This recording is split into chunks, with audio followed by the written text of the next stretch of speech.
Happy Wednesday.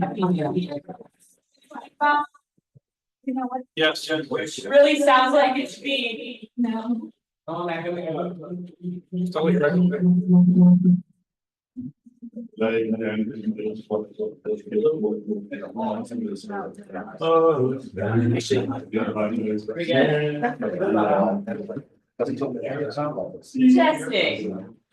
Okay. Yeah, 2025 feels like it should be some fictitious year in fantasy books, but it's here, so that means that things came out in 2000 are now antiques, which kind of blows me my mind. But anyway, happy New Year. Welcome to the eighth. I want to take a moment to thank everybody for your continued presence and for showing up and for being engaged. For some, maybe this has felt like a long process. For others, maybe it's like gone by really fast, but I can't believe we're already almost 2 years in. So thank you.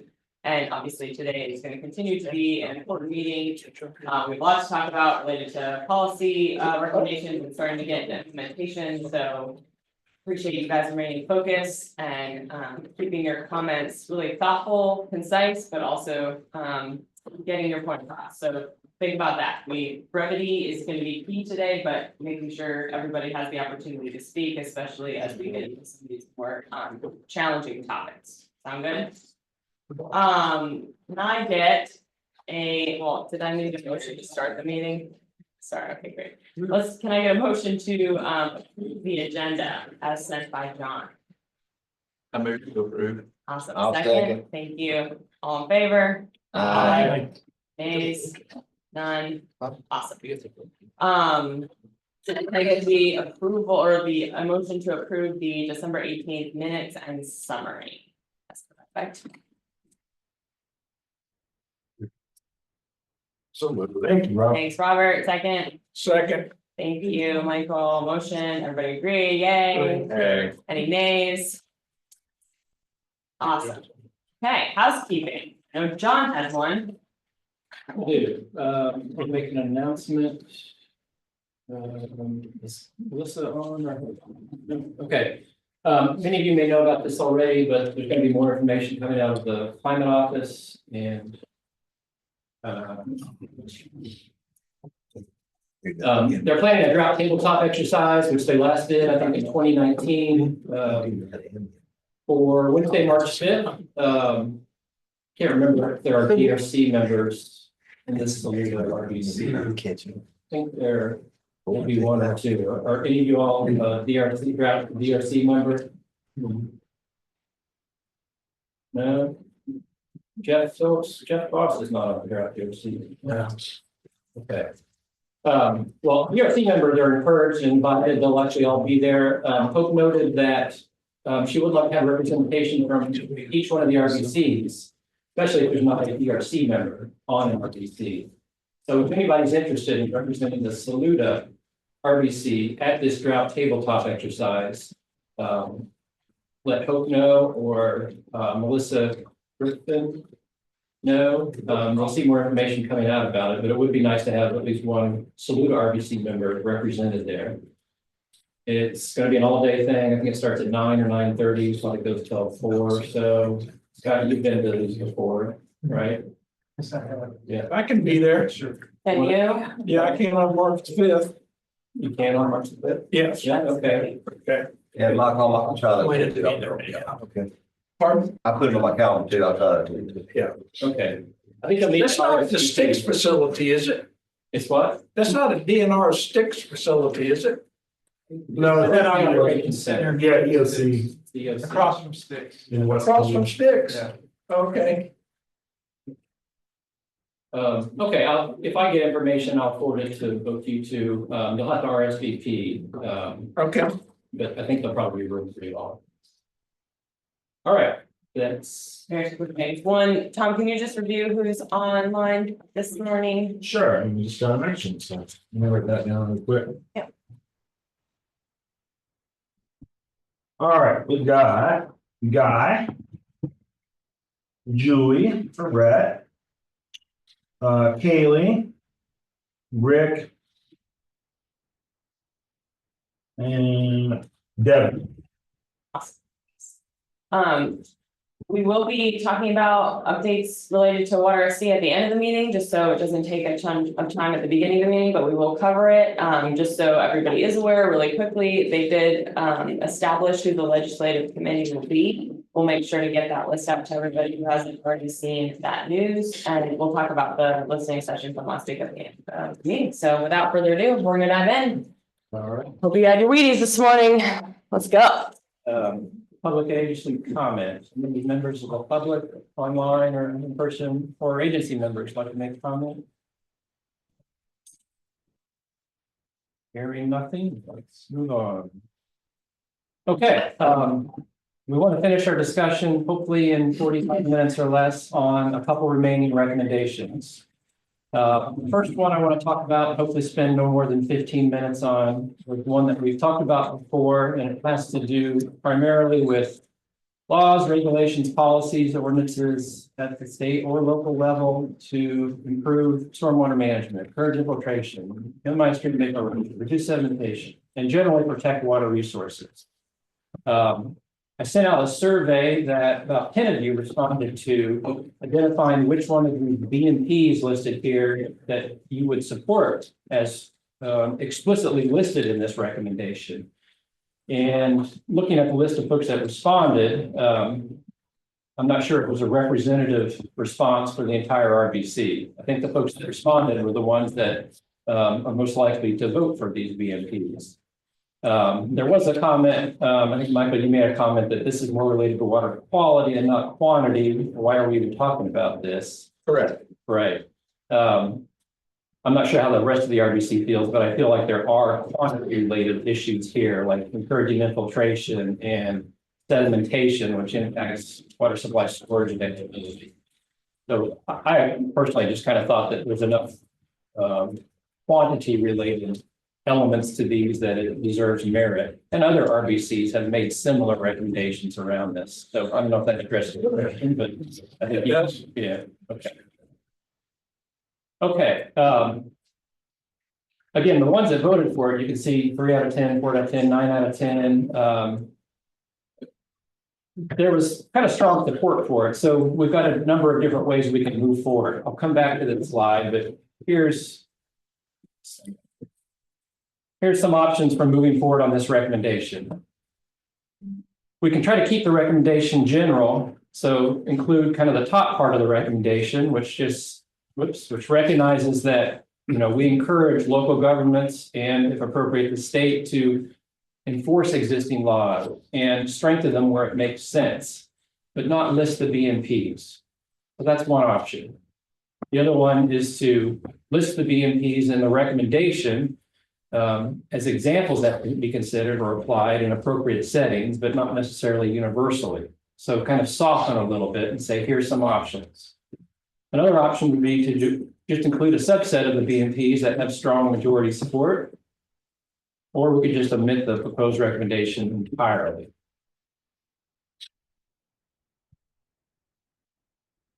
So with that in mind, the folks that didn't vote on the survey, may have been you just saw it and didn't see it, or this is not that much of interest to you. You didn't have, you know, interest in weighing in. If you didn't vote on this, do you generally support this recommendation? Do you have problems with some of these BMPs?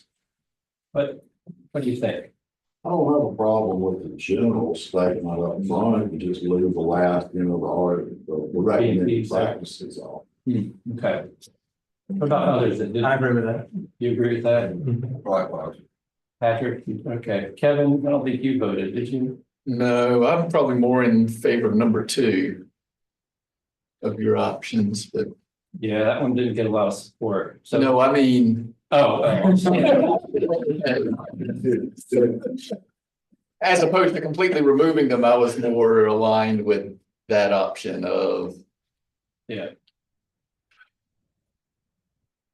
give them as examples, but not give them as examples. Don't list them explicitly as here's what we recommend. But Say, here are examples. here are some examples that local governments might want to. To me, I was more in favor of that than the remove them. Yeah.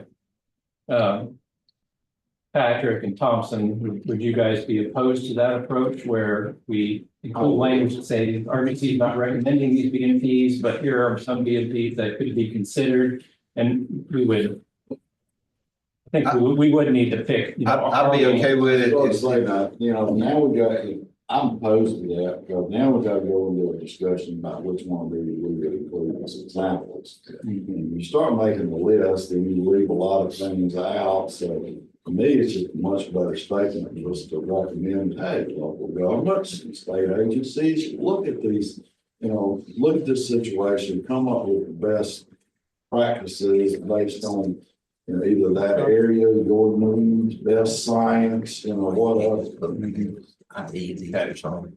And I'd be okay with a general statement, but the ones that didn't have majority approval, the top two, omit those. The top two are the same though, just worded different, so arguably it's 7 of 10 are in favor of Yeah. some version of that, Yeah. right? So just Yeah. want to make sure that's clear. But I know, but I mean, I'm. If That could've been the we'll same. discuss them, now we gotta discuss, tell me what the three ordinance is. No, you can Oh, check. okay. So we So I did, can't cut a tree or I got to replace a tree. right, there were some comments submitted as part of the survey that were in line with like, what does this one actually mean? We need to explain, what these include and what they didn't include. So there is some concern that if we list them off, it could be interpreted differently, like the tree ordinance. Or incentivizing green infrastructure and development design. Someone had a comment about that one, which was because of the wide range of incentivization programs, I think this needs to be clearly stated. And, here's a number of things that they're saying, are these all part of that? So we don't have time and, to go through and define every one of them and say what's in and what's out. In that regard, I kind of agree with you, but I know some of these are important to other RBC members. So like Melanie, you had to come up with this big list and said, here's a list of things that we think are useful. Would you be opposed to not including the examples, but including just the bold part at the top? Yeah, I would, because the people that bothered to vote, we see a large majority we see a majority there in favor of 7 of them. I had another one that I hoped would be added, the floodplain one. Yeah, Maybe you're gonna pull that one out as a yeah, separate. I put it down here. You commented that floodplain management protection programs would be. Right, which a lot of Useful them add. already have, but some may not, maybe stronger than others. Comment. Yeah, Yeah. I mean, Robert, did somebody online? Rick, yeah, Rick, we'll get to you in just a second after Robert. So Melanie, I think your comment speaks to Thompson's comment that a list is nice, but it doesn't identify all options. And some people are gonna say, well, why isn't this on the list? Why isn't that on the list? And so there is merit in just using that first sentence as the recommendation, rather than putting a list of examples. I can understand where Thompson's coming from on that. And I'd folks like have had to, time to put forward recommendations, and some of us have. And, I'm really thankful for those that bothered to even respond to the survey. I mean, just put the bold language up there is. Sure, that's probably the direction we're gonna go, but it's gonna be relatively new. Rick, you had a comment online? Yeah, can you hear me okay? Can you hear me? Yes. Good, good. Well, I can support the bold at the top as a starting point on this. We've been pushing for riparian buffer language here for ever since we started here 2 years ago. And I think, I'm a little disappointed about the votes at 1 and 2. I'm not sure if I voted or saw it or not. I can't recall. But either way, I support 1 and 2, but in lieu of making lists and deciding what goes in and what goes out, I think the bold at the top sets the table for our best management practices going forward, and encourages laws and enforcement of those laws through ordinances, etc. And so I support the bold at the top. Another approach we could take is include the bold at the top, like we're talking about now, not list out the specific ones, but as part of the implementation plan, when you continue to meet, you can spend more time defining what some of these are and trying to come to consensus on. Here's definitely some ones that the majority, if not all of you are behind. And putting those as part of your education, your outreach, your implementation. So continuing to, hone in on what's important. So it kind of takes a two-step approach. The broad, here's the recommendation, but acknowledging our implementation plan, which we'll start working on today, that we want to settle on some of these that have strong majority support and move those out as you implement the plan. I'd be supportive of that, especially if you look at like bullet 5, open space protection. I think to some people that just means literally open space, but open space by the US Forest Service means protection of forested land, protection to agricultural land also. And so I think, we owe it to the people reading this to educate them on what some of this stuff means. And if we can't do it in the recommendation because it becomes too verbose, we can do it in the implementation. That sounds like a really good compromise. Yeah. So to that point, could we still list some, but what if we said riparian buffers, tree protection, open space protection? In other words, remove all the line, still have examples, but remove the words ordinances and regulations and just list the best practices themselves. What do you all think? Oh. Just that, I mean, some of these things I'm in favor of. But again, we're gonna have to get into a very long discussion about what we want to include and what we don't want to include. I still am very comfortable with the opening statement up there, and I like your idea when we come back with an implementation plan, then hammer out some of these as examples of what you could do to implement. Of the list here, Hunter, are there any of them that you support? So some of them you are behind. Sure, like strengthening stormwater regulations, minimize stormwater runoff, regulating the land disturbance permits over 5,000 square feet as long as it doesn't apply to agriculture. Okay. Open space protection, I'm always in favor of that. Yeah. There's some folks that didn't vote for open space protection. I think Catherine's concerned maybe they didn't because we hadn't defined what that was. That's why she just mentioned the definition she considers, and I put it up here. But the ones that didn't vote for open space protection, I don't remember who it was. Is there a reason you didn't? I don't remember if I voted for or against it, but that was my concern of how are we viewing open space? Yeah, okay. Okay, what I'm hearing from the group is that I think everybody's comfortable just doing the top part. I think some folks like Melanie would like to see some of them listed. I'm hearing from Thompson that there are some that he's for. I don't want to spend a lot of time trying to pick the ones that were for and against listing them necessarily, but if we could just say generally open space protection. Pretty much from regulation, open space protection Down, that's what you're comfortable with? Yeah. As long as it's kind of soft language. Yeah, okay. And are we saying we are recommending those, or we are including those in things that could be considered by the governments? I would say the latter, but it's up to you all. That's what I thought we were discussing. Yeah. Yeah, it's not a hard recommendation, Not a hard recommendation, but these are the things that should be included, Right, or could be included right. in their That generally evaluation. have council support. Yep. Phrase it something like that.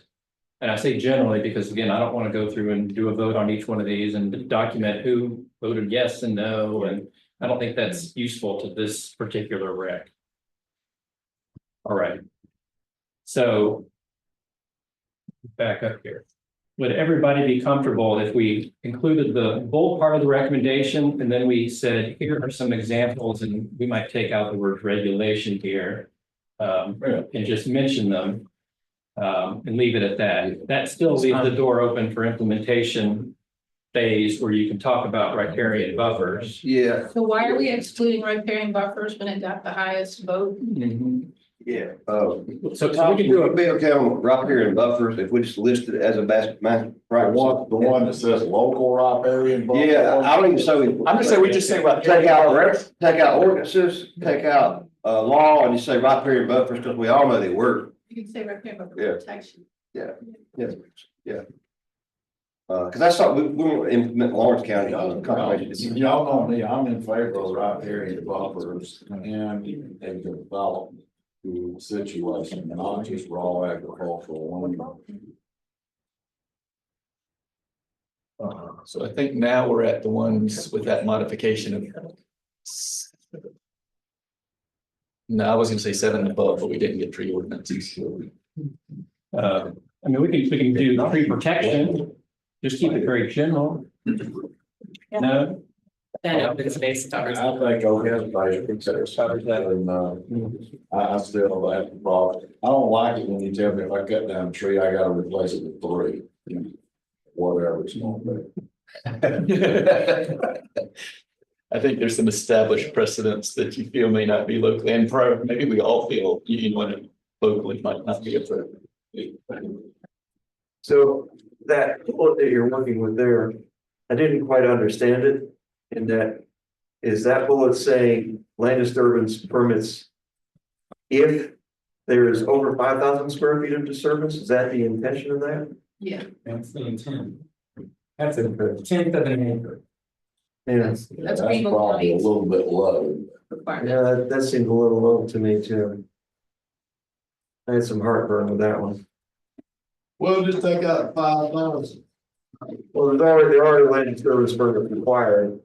And depending on where you are, determines the acreage that for which a permit is required. So this 5,000 square feet is far below the current requirements. What are some of the current requirements? Acre in Yes. most parts, and I think it's a half acre if you're in some of the coastal areas. Okay. Some counties may have specific ordinances that require a county permit, but the state permit, I think, is an acre. So should we say, 5,000 square feet, you can get into that just by redoing your lawn. Yeah, it's pretty small. Yeah, or I agree with you, I know. Or even a lot of size, great. why can't we just put in what the state ordinance is and just get rid of that? They're already existing. Yeah, Yeah. I don't remember there's any reason to include it as we're there. I would say maybe remove this one. If we were giving permits and ordinances, or laws and ordinances, I would suggest we remove that one as well. Okay. That is the Greenville County requirement, which is Like that. well over and above the state requirement. Yes. Yeah. Yes, so that is a local ordinance. It is a local ordinance. Yes. Which is 5,000, you're saying? Mhm. Okay. Okay, I'm not hearing that there's a lot of support for 5,000 square feet, and I don't know that we want to get into a debate on what's the appropriate level. Put that there, we were talking about mass grading, everybody was excited about mass grading, and there's too much mass grading. Well, one way to control that is to regulate the amount of area that you can clear at once, and that requires an erosion sediment control plan and a stormwater management plan. So I hear what you're saying, Melanie, but the existing regulations already require permits for mass graded sites. So that is already in place. For an acre, Well, mass graded sites are obviously more than an acre. To Thompson's comments earlier, that often these mass graded sites, if you are a downstream recipient of water coming off those sites, you see two things. You see sedimentation in your streams and you see erosion in your streams. So it's not the permit program that is ineffective. It is the science behind the program that's ineffective. In my opinion, the permit program is already there. A facility has to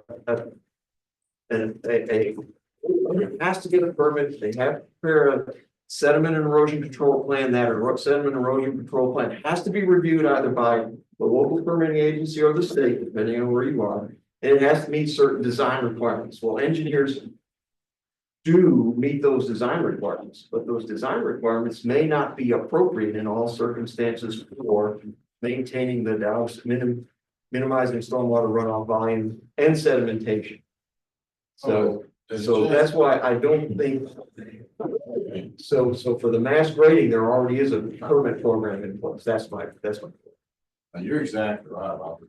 As Jason Davis pointed out over here in one of our meetings, because his family's been in the grading business for a couple of generations now, is they have so reduced and relaxed the standards, and the requirements to get a permit and to, meet the permit requirements. It's just practically nothing. I mean, used to, you had to secure that site on a daily basis.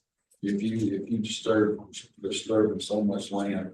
And now it's just like, okay, yeah, there's 50 acres up there, and I just got a little silk fence down here at the bottom, and that's it. I think we have consensus on this, and this is I pushed to put the most in here we could, but I think this is the most we can get consensus on. Yeah, We want to I speed agree. things up. If you want to speed things up, Yeah, I would like more, but I'm Yeah. gonna make that statement. so that's what I was just gonna ask. I think we've gotten as far as we could. It's nice to note when there's a RBC consensus rather than just a vote tally showing a majority. So is there generally consensus from the RBC on what we've got As written. as written? Great, okay. We've got some other opportunities as part of the implementation plan to maybe dive deeper if we want to, but we'll talk about that later. So we're going to move on from this one. Thank you, everyone. That wasn't that painful.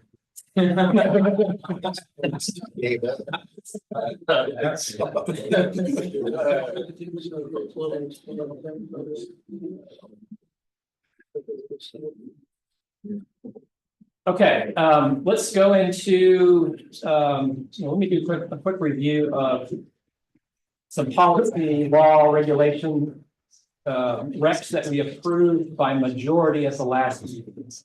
The first one had to do with the reasonable use criteria. This has been a recommendation that's been approved by, I think, every other RBC with one little caveat. The Upper Savannah and you all approved it with the word new surface water withdrawals here.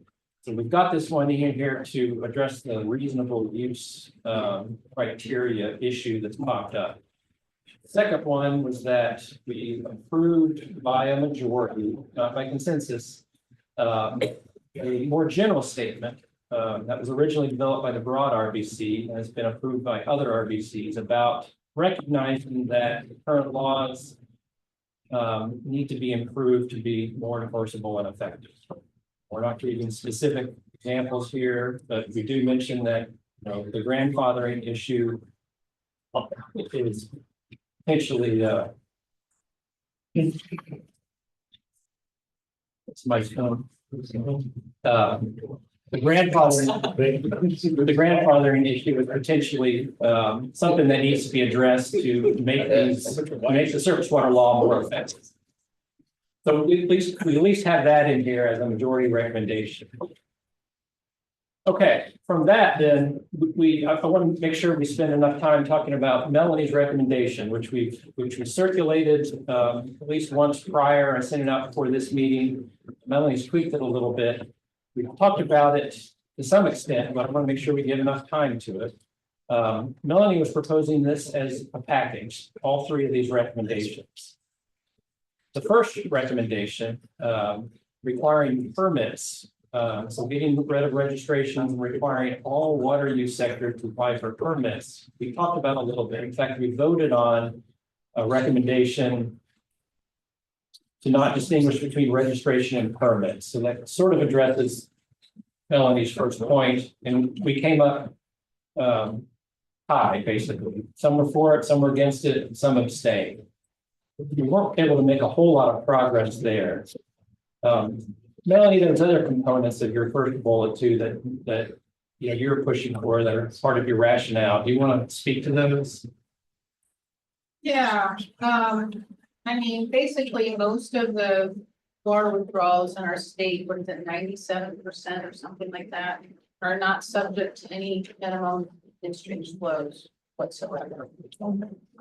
And some, as we've seen in our modeling, will, if they were to run up against the complete registration and permit amount, it would be see shortfalls, and not shortfalls from the amount of water that is needed to maintain some kind of water quality, aquatic life and all that. It's shortfalls from zero. So with that in mind, getting all existing and registered users under a permitting system that requires minimum in-stream flows puts us all on a level playing field.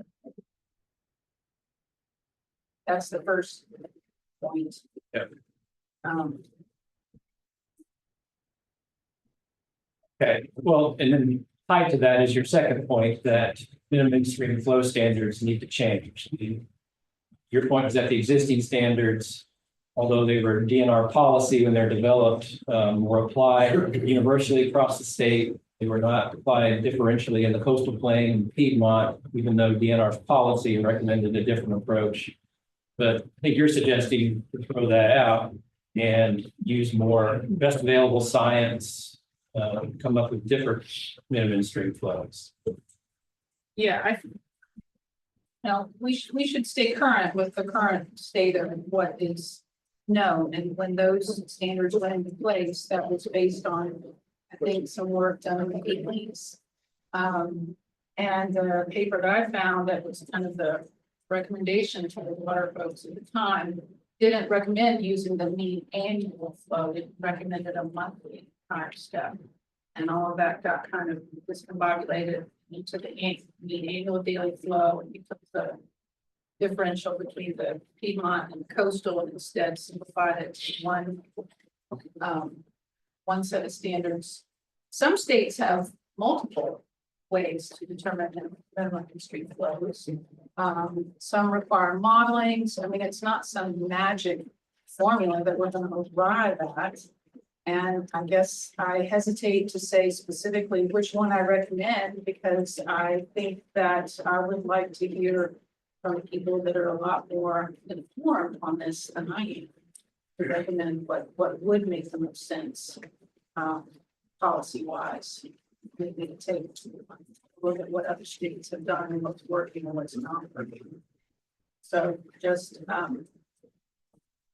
think it's worth revisiting those minimum in-stream flow standards. If everyone's happy with taking our waters all the way down to the 20% flow for some part of the year, daily flow. Okay. And then your third bullet was basically, okay, sorry.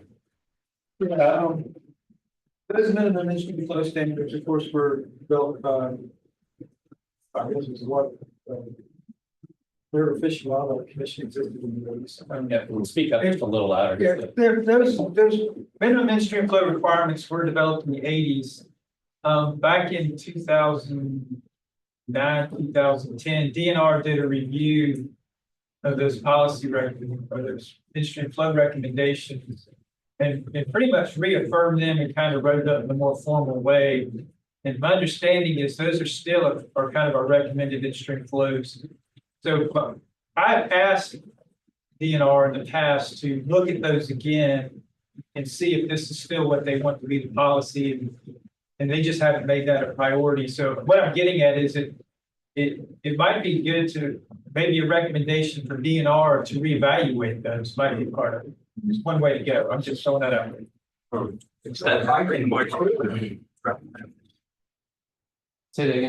have required commits, just have recommend review again.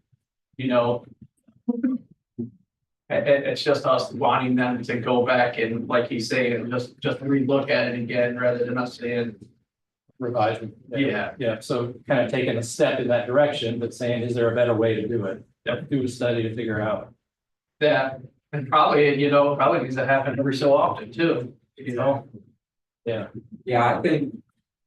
So my point of view is as we get more information, more knowledge, better modeling, better analytics based on whatever AI in the future will bring.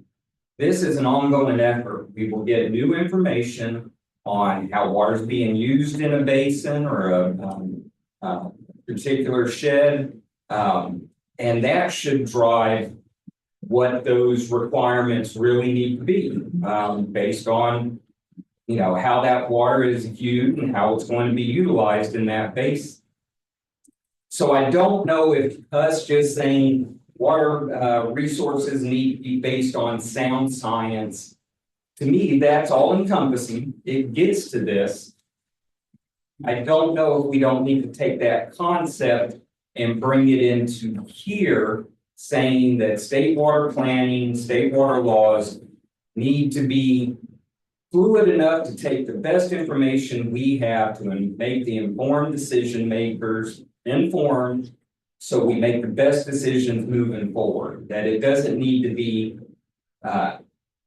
a one-size-fits-all definition for the whole state, which doesn't make good sense to me. The 20, 30, 40, wasn't that all based on tenants' work from streams out in the Midwest? Really didn't have anything to do with southeastern streams when it was originally done.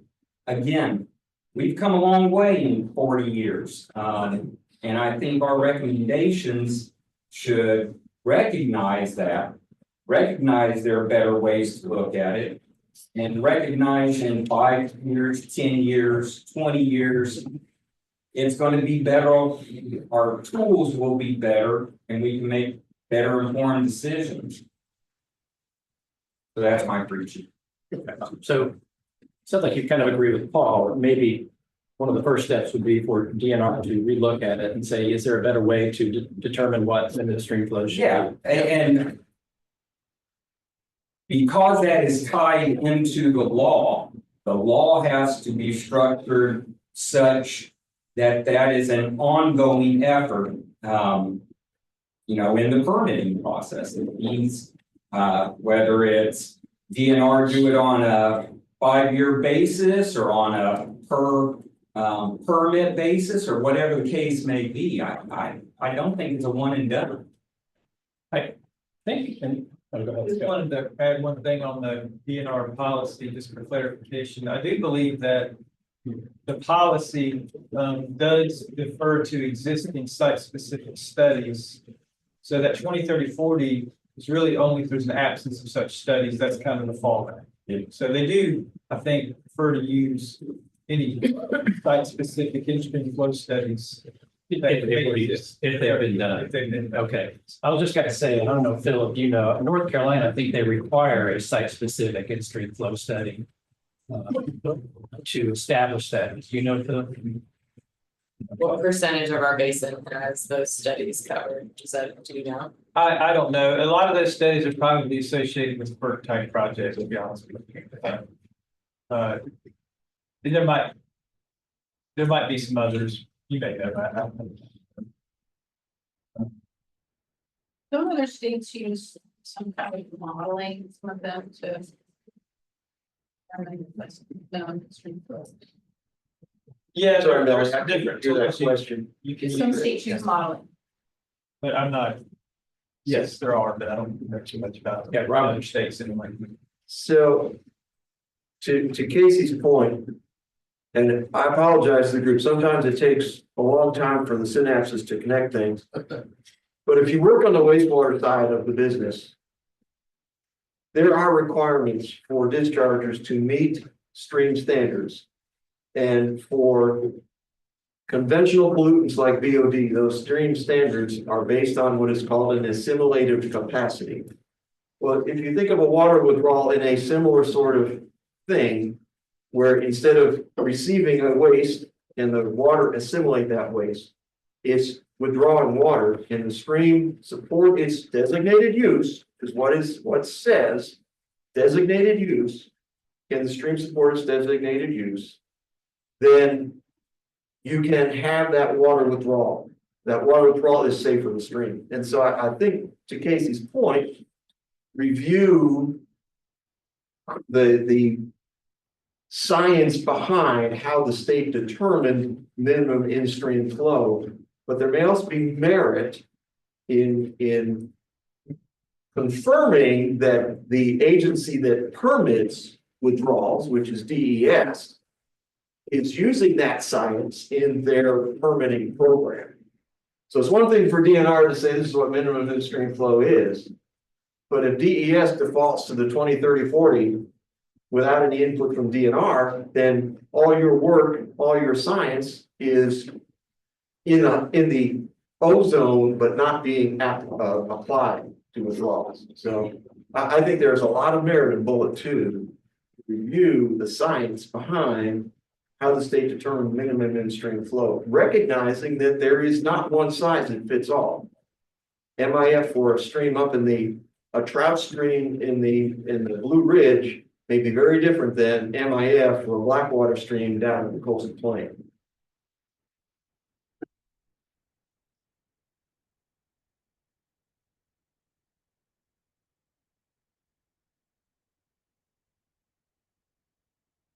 Okay, I'm hearing some support for this recommendation, at least to review them, to get the process started, to find something that maybe works a little better. Is that a fair statement?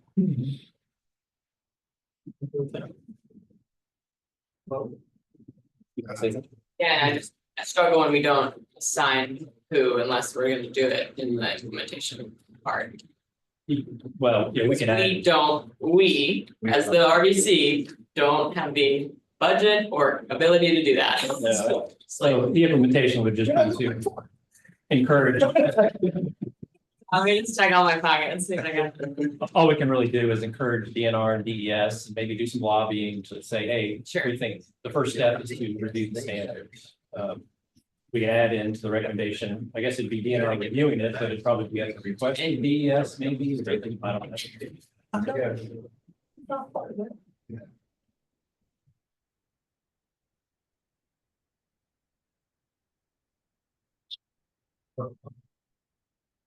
Yeah, that's coverage. Okay.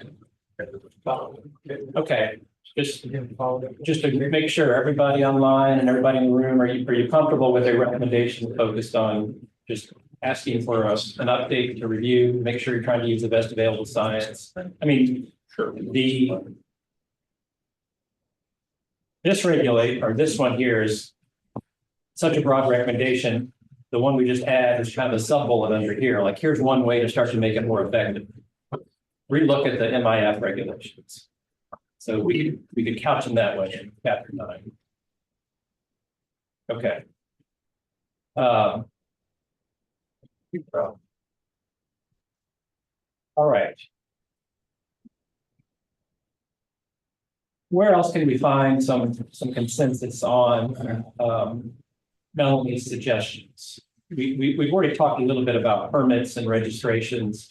We didn't really see any support, even a majority support, for eliminating all registrations and just doing a permit system statewide. But before we move on, I want to see if there's any further discussion about that. Or some type of compromise we can make there. You never took a vote.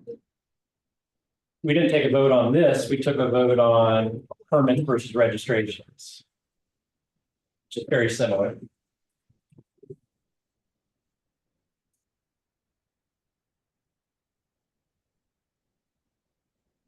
In one of the other RBCs, there was some discussion, and I think this might have been Lower Savannah, Salcatahatchee, as a parking lot item to discuss when they get to their recommendations, that for ag, maybe there should be different requirements for smaller family farms versus large corporate farms with regard to permitting. Again, it's just something that we've tabled for future discussion, but I don't know if there's some consensus around that we would want to talk about. They felt it was important enough to at least talk about. We haven't got to that point yet. Wasn't that where the 3 million months? helps to weed out the small, excludes the small farmers. No, because if you're a corn farmer, you got 100 acres of corn. Yeah. And you got to irrigate that 100 acres of corn in the hot months, you'll easily meet 30 to 3 million gallons a month. I'm very reluctant to get into the size of the operation, you know, and changing the rules based on that.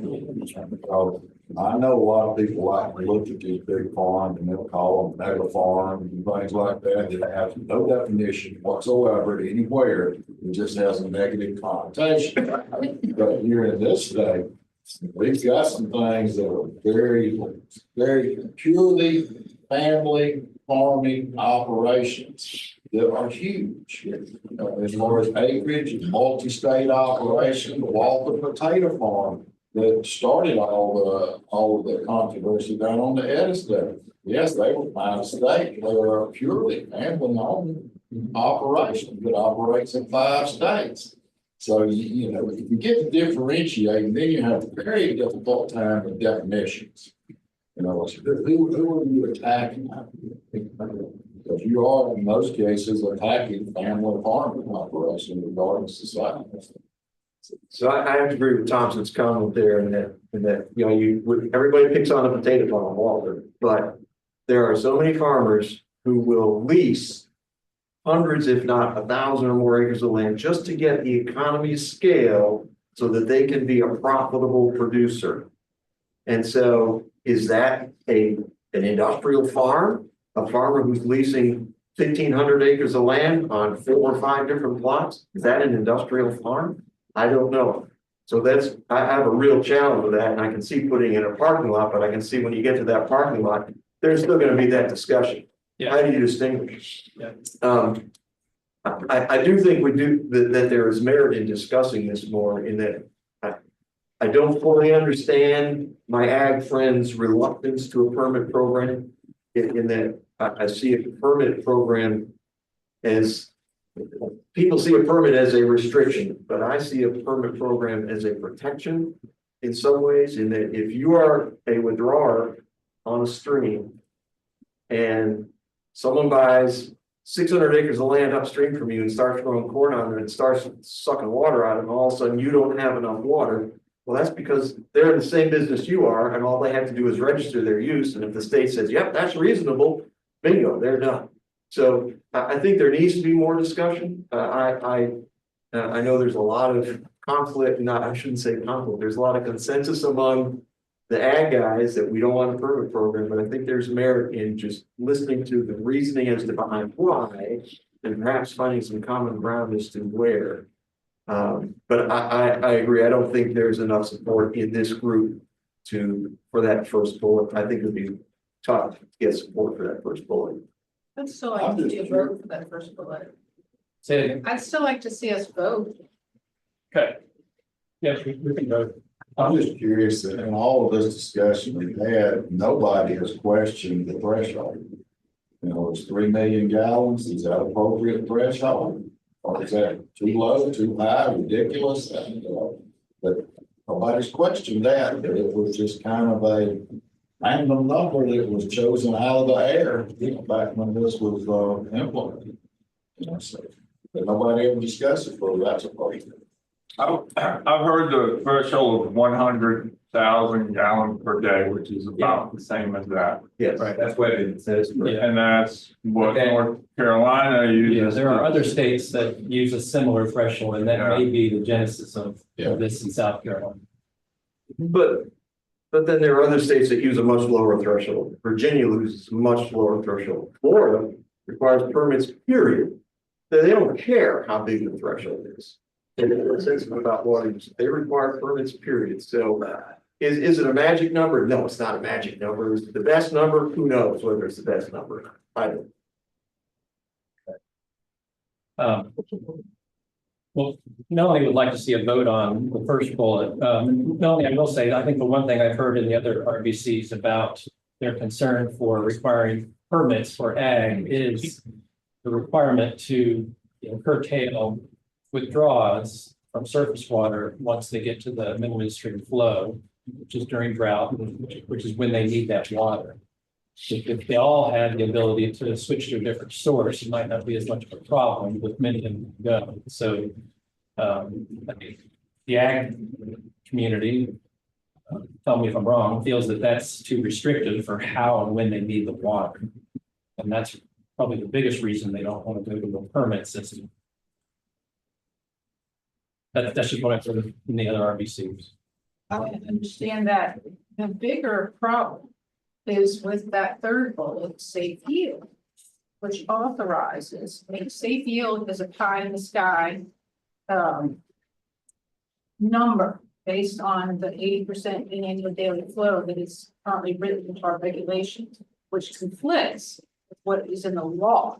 The law says that safe yield is that amount above minimum in-stream flow that's available for use. That's reasonable. The law in that respect with regards to safe yield doesn't need fixing. The regulation does. So if I don't think our state should be in the business of over allocating our the public resource, our state waters. They are held in public trust. Nobody owns them. The state hands out permits and registrations based on the greater good and, the need to use that water. They shouldn't be in the business of over allocating that water. And our state water withdrawal law is a formula for over allocation. It's simple math. It's not a matter of if these ag areas are going to become over allocated. It's a matter of when, based on and it's already happened in some areas.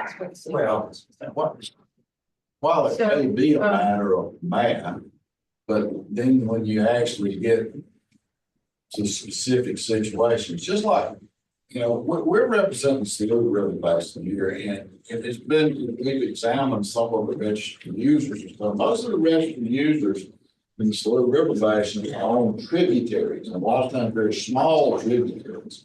So I think we get in our minds sometimes, we're thinking about the main flow of the Saluda River out here and what's it's doing, how's that impacting things. Well, really, most of the registered users are on those little streams that become nuanced at that point. Yes, I may be taking it down below safe yield here, but that may be a stream running into it 1,000 or 2,000 feet down the creek that reestablishes. So do I have to stop pumping because I'm impacting 1,000 feet or 2,000 feet? I'm not impacting miles of river down there. So you get into the nuances of, okay, how much are you impacting? Why you may be taking it below safe yields. Casey, you're gonna add something? It's gone. No, okay.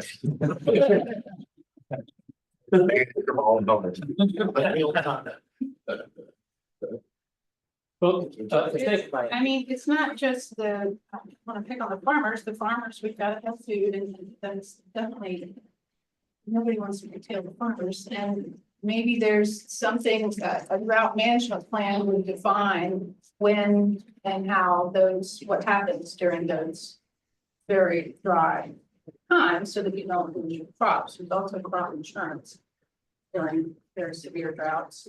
But most of the existing withdrawals don't, they don't have to, they have no minimum in-stream flow requirements. That is why they're in the numbers. Bullet, so that we keep our rivers flowing in the future in some way, shape, or form.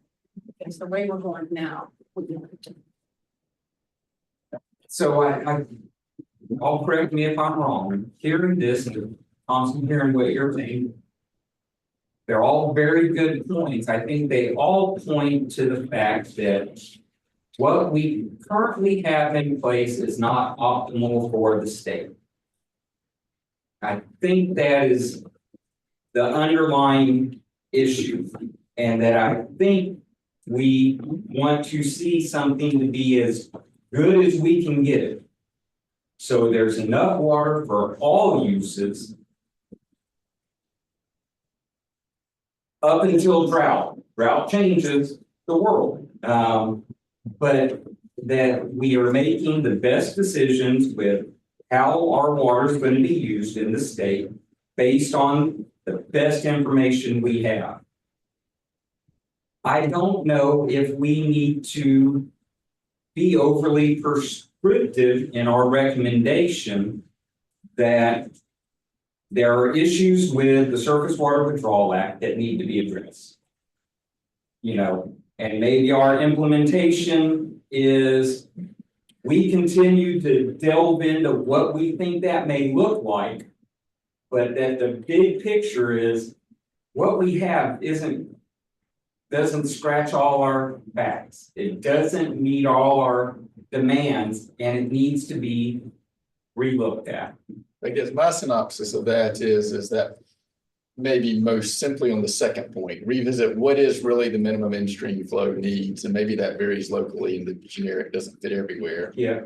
The third point, I think, is more of an acknowledgement, because I studied in the impaired region that in August, there's only 60% of the annual flow is only 60% of it's there. So if you allocate 80% of it, of the annual flow and only 60% of the flow there, then 20% of the need is not going to be met. Yeah. And I think the first bullet point is trying to address that proactively. I think where the conflict creates, in not to put words in someone's mouth, but I hear some people say, I don't want to deal with the bureaucracy. I'll deal with that problem when it happens. And I don't see it happening for a long time because of data we've reviewed here. I don't know what that adds to the conversation, but that's kind of my take on of what I hear and see behind all of this, that it's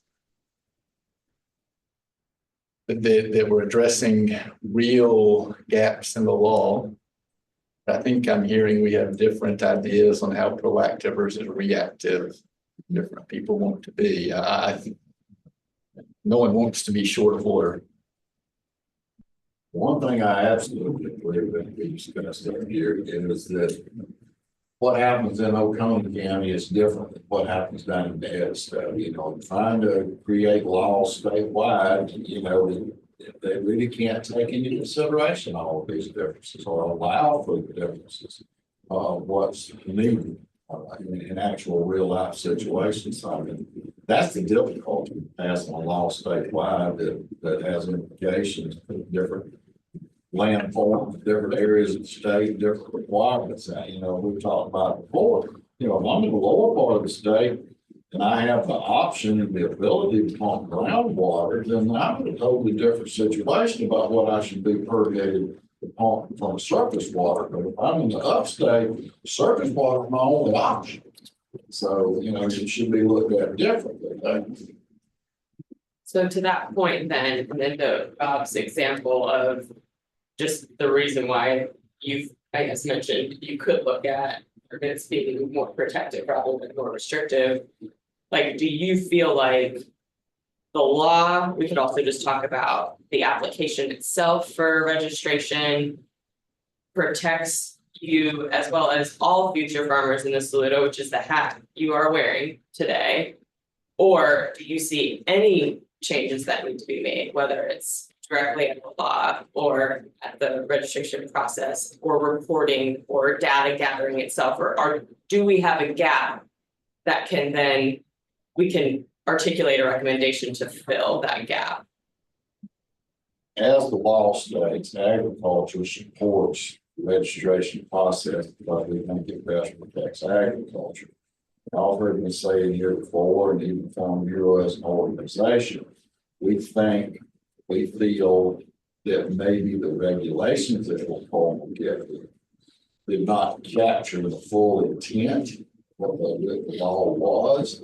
Or because I mean, like I told y'all before, I was there. I was I heard the discussion. I know what the intention was, but I don't think it got captured in the regulations.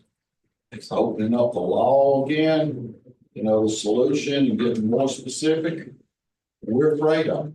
Right. You know, just to be honest, if you open that law up, then this Pandora's box, but everybody's gonna want something. And I'm afraid we won't be able, if we open that law up, to discuss it in a reasonable, scientific based environment. It's gonna get emotional, it's gonna get political. I'm not sure that any of the water users in this state will benefit.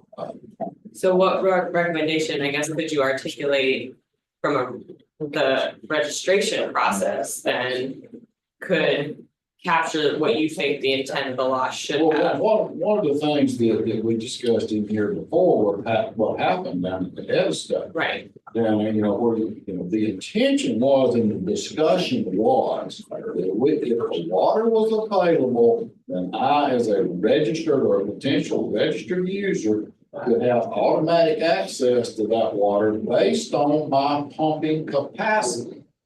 These folks that requested this have no pumping capacity.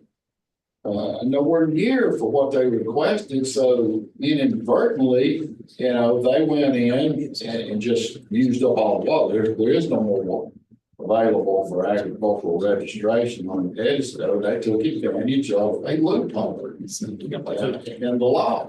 So We've addressed that one with this reasonable use recommendation. Yes. So we covered that one. and that's the only thing you feel is a gap.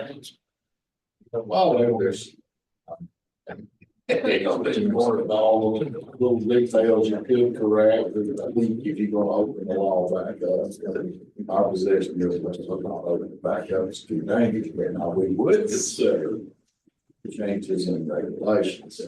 You have considered changes in the safe yield regulation? Yeah, we would consider that. I mean, it's like you say, that whole discussion about minimum flow, safe yields and all that. I mean, it's very nebulous out there is exactly what these terms mean and what they are. I mean, by and large, everybody in agriculture, when the water is plentiful, would want to maintain a safe yield or a minimum in-stream flow to protect the flora and fauna and the environment, all that. Exceptions need to be made in extreme drought situations about how all that applies to things. But no, we're happy with all of that as long as we have the exceptions in place where we could use that water, which is like Jeff Boss said here, that they just begin assumption that I don't want to be hindered by minimum in-stream flow. If we need that water to go to the human population, I'm gonna pump it off. And that's kind of the way agriculture is. I'm not gonna say pump it all, but the standards need to be different when you're in an extreme drought situation. So it sounds to me like we may have the consensus that minimum in-stream flow definition is not perfect and it could always be reviewed. It sounds to me like we have consistent that the existing safe yield allocation could over allocate water from what's available at certain times of the year. And I'm going to go out on a limb, and it sounds to me like we're in consensus that if that happened, there's going to have to be a means of dealing with it. When and how that happens, I think there's a lot of disagreement on. But I guess I'm wondering, could we get some consistency? Sorry to soften it, but at least to address. Or maybe even to say, hey, at least we would need to, on the third point, I think that's where the most controversy is. So is there some soft wording that we could develop to say, hey, we need to start, it ought to be start thinking how we would address this if it were to happen, as opposed to a particular solution. Well, Robert, no. So Kevin and Thompson, to your points, and to Melanie's third bullet, the issue, it seems that we might be able to achieve consensus, not to review the current water withdrawal law, but to review the regulation, the implementing regulation for the law. And in particular, the definition of safe yield, which is built into the regulation, not into the law. Yeah, the permits for all, the law would have to be changed. The minimum in-stream flow standards, the law would have to be changed. Safe yield, the law would not have to be changed, the regulation. We should all know how much is in the bank, and if we have an artificially crazy number that, that requires our state Department of Environmental Services to abide by, then that is authorizing them to over allocate in those instances. And I'll also point out that Safe Yield, as it's written, violates minimum in-stream flow. It's just the regulation, that's why there's a lawsuit. Okay. So let's, I want to see if we really do have some type of consensus on the third bullet or a version of the third bullet that might be just a little softer. It might not be removed, it might be just review and kind of similar to our second bullet. Basically relook at it and come up with something better. Thanks. I'm willing to go with review. You're willing to go review. Robert, are you done? To Thompson's point, there may be other parts of the regulation that also require review. So I would not limit it to safe yield. I would suggest a review of regulation 61-119. And specifically, if you want to put some specifics in it, for consistency with the existing surface water law. And to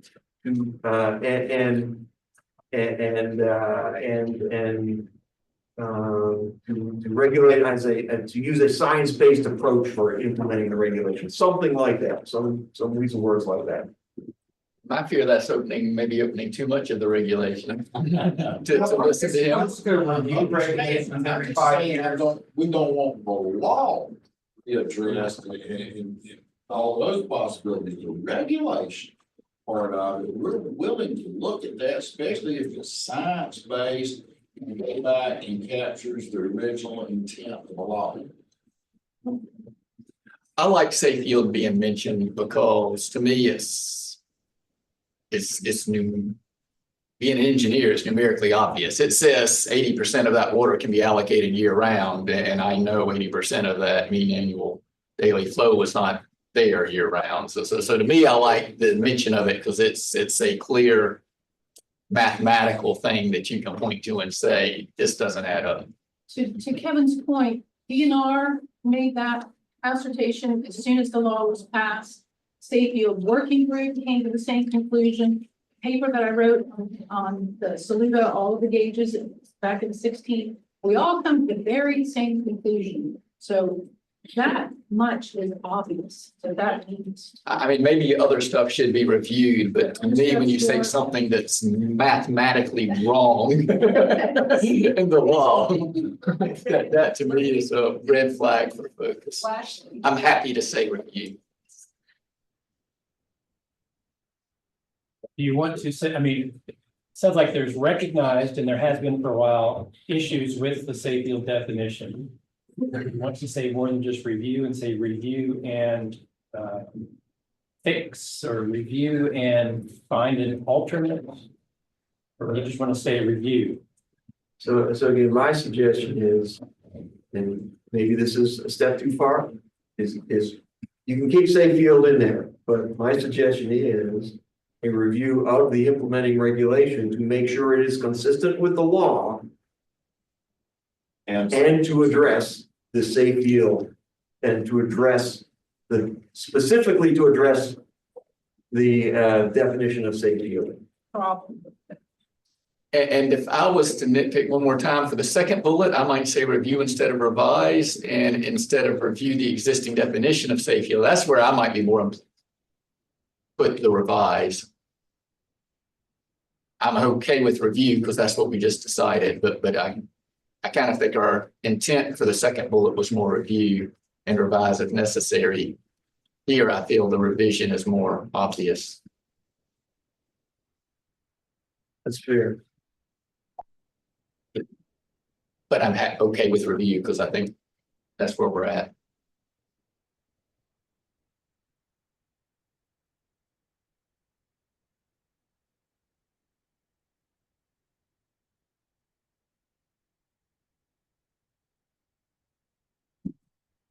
You're not comfortable with redefine it to be consistent with, well, actually. I'm okay with that. I would. That may be the problem. Refine the definition of safe yield, just so it's clear that that's what that's talking about. Maybe not the definition they give, but the way it is determined. Because the law defines. Law defines it, the regulation calculates it. It defines it in a nebulous way, right? So that doesn't help, right?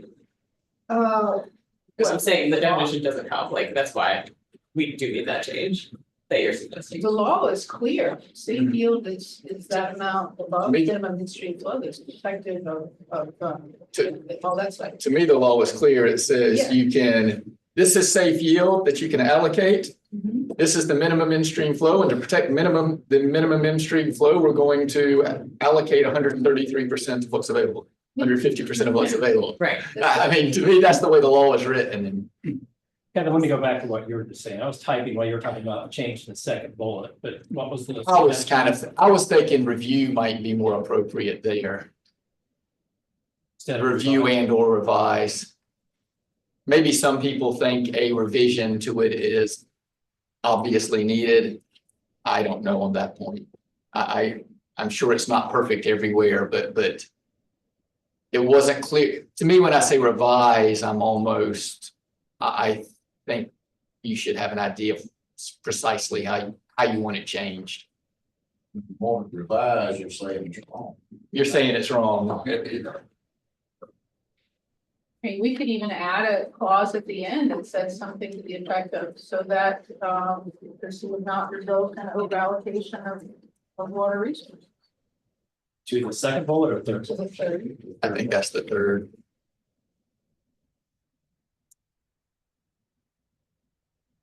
and prevent over allocation. And effort to prevent. It says consent with the law, that's the purpose of the law. That's the first law. So, So we don't have to say that. I don't think so. Okay. And Okay, then bullet one to me is how you achieve that. That is a tab, not necessarily the. And so kind of back to the, how do we get the greatest consensus on as big of stuff as much as we can? yeah, well, so let's pause for a second. It sounds like we have pretty good consensus on 2 and 3 here, everything I've highlighted. Everybody comfortable with the wording on those? And Pretty much, I agree with second there, it might be better if you just put review rather than, Yeah, I agree with that's an option on that one. but I'm good with it. Revise suggests you know something's wrong, you're gonna change it. Review suggests there may be something wrong and you're going to. But It's on. you know, Yeah. And to me, on that one, I think something may be wrong on the I've already got this. definition of safe yield. I think something is wrong. You know, that's Yeah, why I I was kind of. like, I swear you already edited this, I'm so kidding. There it is. I was too, I was like. well, I think it's- Stay on it. Welcome to my world. Okay, so we've got the review here. Now we've got this third bullet with review. So this is where we've landed on these two. And for the third bullet, I know that we're all talking water withdrawal, but for the uninformed reader, it may be appropriate to identify the regulation we're talking about. Yeah, Or that's to fine. say the regular, yeah. Just so people are clear. Right, exactly. The same thing with the law, identify the law. It's twice, it's on the second line of the fourth. And to me now, the third one gives the intention. I'm questioning if we need the first bullet. I know it becomes really weak without it, but at least we've gotten in this last point to the intention. Well, I don't, Yeah, we don't have any consensus on the first bullet. no, that's kind of where I was saying, Discussion. could we were, I think Melanie wanted a formal vote on it, I guess, too. I think you were wanting to see, is there even a majority for it? Correct.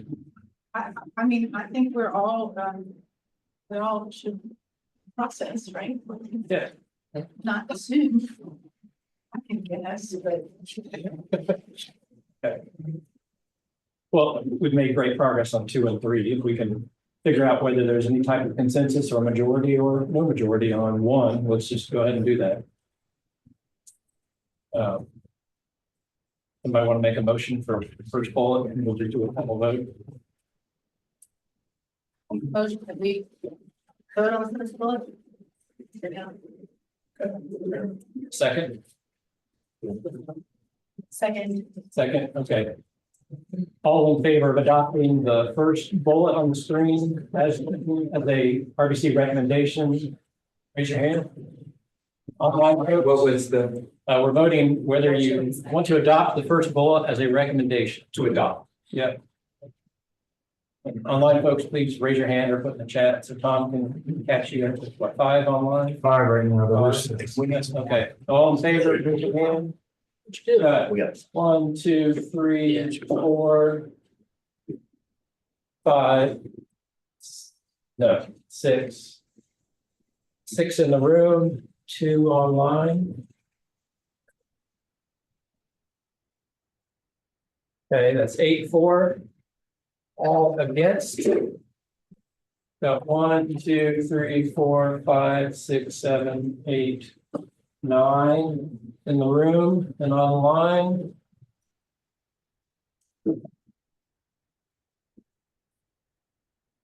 Nine against, I'm assuming the other 3 online are abstaining. Okay, so I will block one out, y'all, to ease your mind, just to look at it, okay, because those users in this state, for folks, they're all less than 3% of all the water that's coming out of surface control. I know Eddisco is a glaring example of what can go wrong, that's the worst example in the state. If you get into Saluda River Basin, you're way below 20% curve, so you're talking about a very minimal impact registered users, but when you got a significant time from the problem in our watershed. say what? When the problem happens, saying when, Yeah. we've got a significant amount of time before that is based off the data that's been presented to us. Yeah. It's a good idea coming down. okay, so there's not a I majority got 9, 9, and 2. Charlie, of Charlie before. Okay, so so 9, 9, and 2. 9, 9, and 2. That's actually very consistent with when we voted.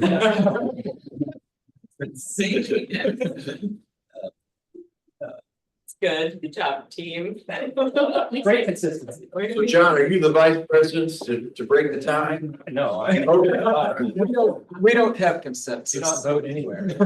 so what happens to that recommendation when it's so close like that? Yeah. Is it not included in the report at all? So let me show, so I circulated a working draft of chapter 9, and for that recommendation that we voted on last time, I included a paragraph here at the bottom that, I don't know if you can read that. But that was how I was gonna propose to document that we voted, but we didn't come to a majority consensus, it was a tie. So look at that paragraph, and if everybody's comfortable, we can include something like that. If it makes you uncomfortable, since it wasn't approved even by majority and it shouldn't be mentioned in the plan, then let me know. This is something you all need to decide, how do we present this? I think it provides information to surface to RSC so that they can just know that it was discussed. Yeah. But I think it's appropriate to acknowledge it and people's work too. Right. I'm also open to saying other ideas maybe considered. Okay. To achieve the objective. To not just say this is the only one, this is the one we talked about the most, and I think I agree, it's important to acknowledge, but I'm also open to discuss other means, to open the floor to other means to achieve the objective.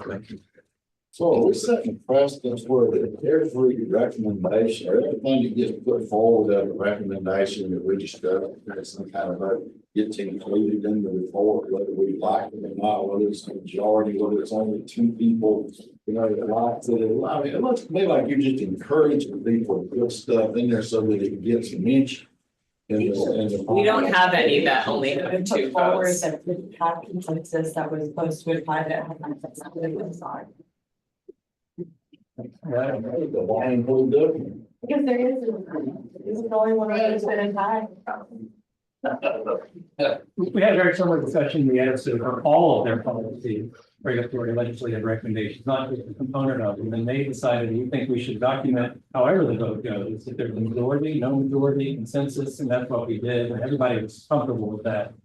But it was only 5 or 6 recommendations. But I'm not too concerned that we're getting the precedents, because we're done with recommendations basically now. So that's the only one I I think. might start making some now.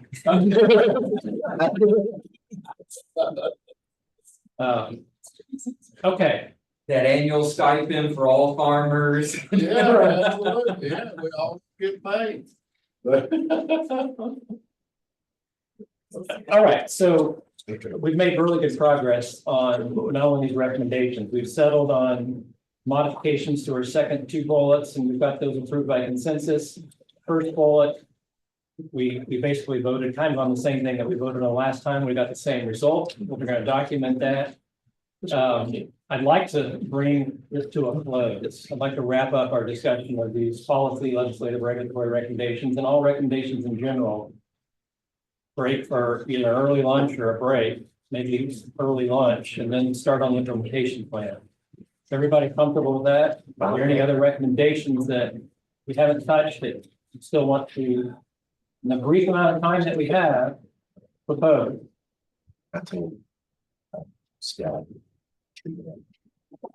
Okay, So I do not have another recommendation, but I would suggest as I read through this, is there going to be an editing for parallel structure? Because as I read through the recommendations, they are structured very differently. And so just curious whether there's going to be some editorial guide in here for parallel structure in the way all of the recommendations are presented. When you mean parallel structure, do you mean like who's in charge for? So, yes, exactly. So some of them say that the Saluda RBC recommends. Some say RBC calls for, they are, then some start with a verb, so some start with the RBC does, others start with a verb. And the parallel structure is basically just that parallel structure, so that the recommendation is, or the RBC recommends, or they all start with a verb or something like that. Yeah. That's my comment. yeah, so this is just a working draft to get the recommendations as we had settled on them during the meetings on paper and in the chat. We can improve that structuring. Yeah, we can do regular editing. We can do our regular editing. Primarily, we wanted you to start to see the narrative that goes behind some of the recommendations. But we'll try to improve the readability and structure of the recommendations themselves to make sure there's consistency. Thank you. Which I think what you're getting at. So are you That's gonna what do I'm- that before you want us to read through and give edits so that we're? Yeah, I don't really want you to start giving me edits yet. Maybe add in these final recommendations. We'll go through and address Robert's suggestion, and then you can start providing edits primarily to the narrative behind them, because we've already settled on the recommendations, except for how I might tweak how they're introduced. Yeah, okay. All right, great. I think we're ready to move on to an implementation plan. The launch is here. We didn't do our break, so let's just go ahead and do launch. It's 11:24. Thinking about 11:50 online, folks. We're going to start talking about implementation plan or thereabouts. So, try to get a quick lunch and meet us again at 11:50 ish. Please remember to sign in.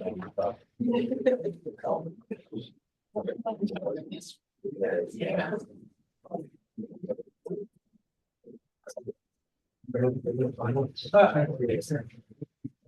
Really, what it does is. If I could have your attention, I lied earlier. We are not done with recommendations. We've got one more to consider. We had talked about the recommendations you see on the screen, which has to do with alignment with existing water plans and specifically trying to align the permitting process with either the River Basin plan or the state water plan. The broad RBC made a recommendation. Jeff Lineberger of Duke Energy suggested this and gave some examples where he was proposing that future permitting should reference and consider alignment with what's in the river basin plan. The Upper Savannah and Lower Savannah Salcahatchee kind of tweaked that a little bit, said, well, they're a little uncomfortable with that, because it's not a regulatory document. But assuming that the state water plan gets approved by the legislature, and there's no definitive answer to say whether it will be approved by the legislature. They said they would rather tie the permitting process alignment with, the permitting process have it aligned with the legislative approved state water plan. So I think we discussed this a little bit. We put it in the yellow bucket, and that's why I'm bringing it back up before we move on to the implementation plan.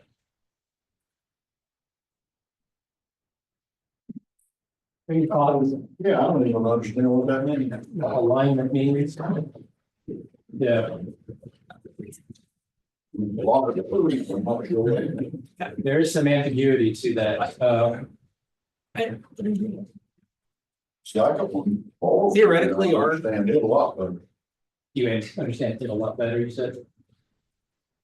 If we say we're going to be aligned with the state water plan, aren't we going to have to be in line with the state water plan? There's no recommendations involved. Well, don't forget, the state water plan Well, I mean, if he's talking is from not binding. no, I know, but I'm talking about if it goes legislative. Yes. But So it doesn't matter what we say there, it's going to be legislative, we're going to have to live by it anyhow. yeah, I don't think the legislature has approved the state water plan in the past. They never had the new governor's commission either. Exactly, it wasn't a DES driven agency. I don't know if that will make it easier to get it legislatively approved or much more difficult. What about the legislative committee on water that they're forming? What purpose do they have, or what are they gonna do? They just gonna recommend to the legislature? Yeah, they are, making recommendations on potential changes to the act, to the law. The sake of expediting, does anybody want either one of these, like, really badly? Because we might be able to just move on quicker and nobody does want them. No. Rather than nitpicking what they say, Yeah, I think we are the same, we don't need them. that's what I'm hearing. I think that was where we were heading when we first started discussing this, but I think we ran out of time and just wanted to make sure there wasn't somebody that felt it was important. I will say it was a completely different discussion than when Jeff Lineberger proposed this.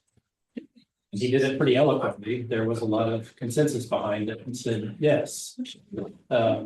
I'm trying to remember an example or two where he gave that a planning document like this. Or where there's an example where a permitting process is required to have alignment with a planning document. Can't remember it. All right. I understand having a permitting process aligned with the FERC relicensing requirements and some of the things that I think Jeff has seen in his world. That may have been where it came from, perhaps, yeah. Okay. All right, well, we'll move on from that. I don't. Red bucket. Go with the other, somebody red button.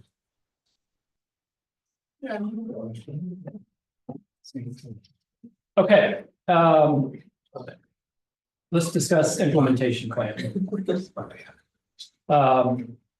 I sent out a copy of the working implementation plan. In that plan, what we've done is we've taken the recommendations that have been developed so far, which is pretty much all of them. These final recommendations that we talked about today, they may or may not make it into the implementation. I think at least one of them would like to add it, but the implementation plan, based on the recommendations that we identified, we kind of broke it up into 6 different objectives. You can see the objectives here. These are similar objectives, if not identical, to a lot of the other RBCs. All the recommendations typically fall within one or more of these objectives. So that's how they're organized. So I'm going to switch over now to the actual implementation plan table, and we're going to start with objective 1. And the goal today is to just do a quick review of the strategies within each objective, which are basically the recommendations. And then we want to settle on what actions, and we're focusing on the 5-year actions. As part of the implementation plan, we also look at long-range actions. I don't know that we even need to discuss those. We're going to put them in the table, and if you have comments on them later, you can make it when you review the chapter. We want to focus on the 5-year actions. So again, the goal will be to go through as much of this as we can and try to come to agreement on what these actions are going to be. We were able to do that in the Upper Savannah in about a meeting and a half. Most of the other RBCs, we've done it in about that same time, a meeting or so. So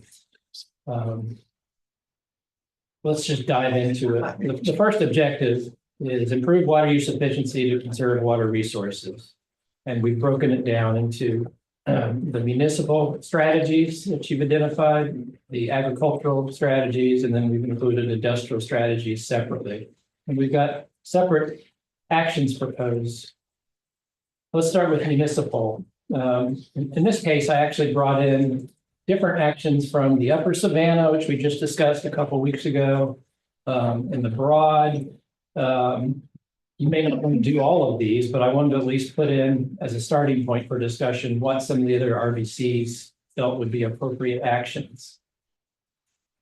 The first one's just kind of general, and you're going to see it with a lot of these, is identify funding opportunities. And there's going to be several funding tables and some information in Chapter 10 that identify those opportunities, but funding opportunities are always changing. So it'll be up to the RBC to help continue to stay abreast of what funding opportunities are available to help implement municipal conservation measures and ag conservation measures and industrial.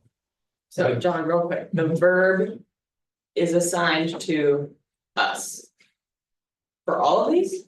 No. So who is it assigned to? So further over in the table, there's a responsible parties section. Okay, sorry. And we'll talk about that. It'll be fairly obvious when we look at the action, but if there's any uncertainty, we can discuss who the responsible parties are. Okay. The broad RBC and the other RBC said, well, if we're going to actually measure whether we're effective in getting municipal conservation practices in place, we would need to kind of measure per capita water use by system. Now, they recognize, though, that that's not an easy task for a number of reasons, and I think we may have talked about those already. One, it's not always easy to come up with a per capita residential water use rate. Some utilities said they could do it, others said we have no way of doing that.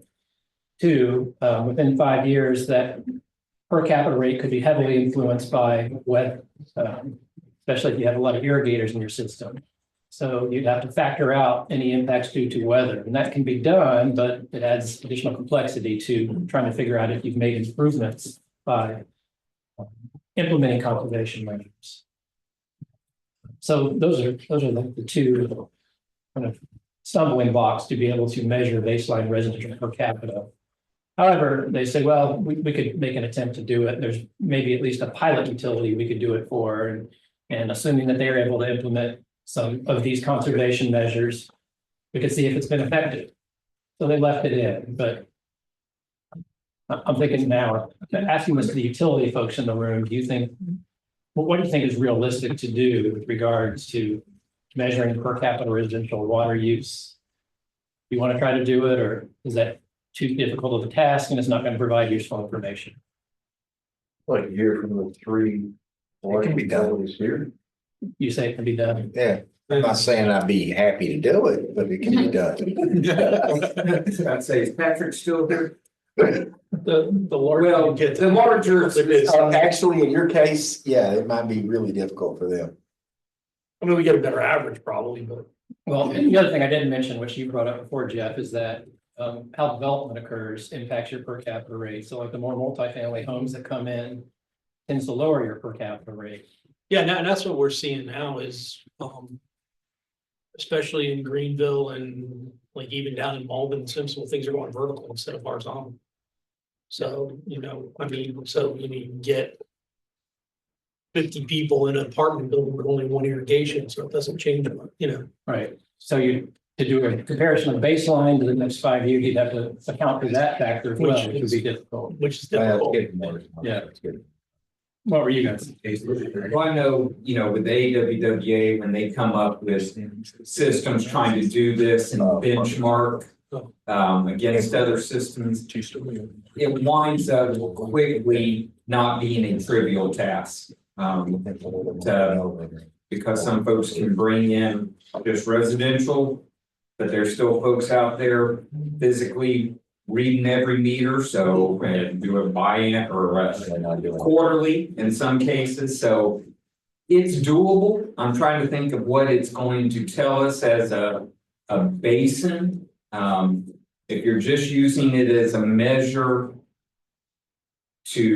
as a benchmark to compare yourself against, I think there's certainly value in it. Not saying it's the best measure, but certainly a measure to compare Lawrence and our rural population versus Greenville versus easily combined with their growth.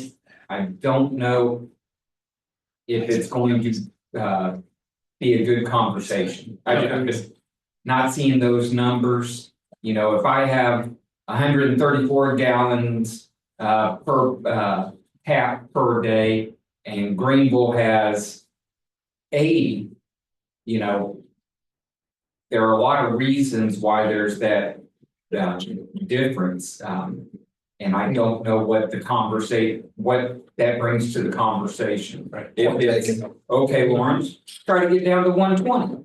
Okay, if it's try to get down to 80, we can't win that conversation. Right. Okay. That was a similar discussion in the upper Savannah. So they came up with number 5 and number 2 and number 3 kind of in place of that. 5 says, well, I think they said it'd be more effective if we just work with their utilities and ask them to figure out how their water is being used. And then based on that, which one of these strategies that you identified or they identified would be most effective, and use that as a way to push certain strategies. I said that's doable. That's probably more useful. Yep. You agree with that? Sounds like. What about you, Tate? Yeah, I mean, that's fine. Yeah. But there's not a water system in here that's gonna tell you they wanna sell less water next year than they did last year. And that's what you're asking is for us to cut our own revenue streams. By Yeah. reducing. Yeah. That's exactly what I'm sitting over here thinking. Yeah, I'm not gonna tell you I'm gonna do that. It's like the dairy industry trying to decrease milk consumption. That's a point. There's a but point. I think the reality is with the If the growth. capital's too much, you may try to put off and go first. Oh, this is true too, but when you're An upgrade. 50% still ready to roll, so yeah.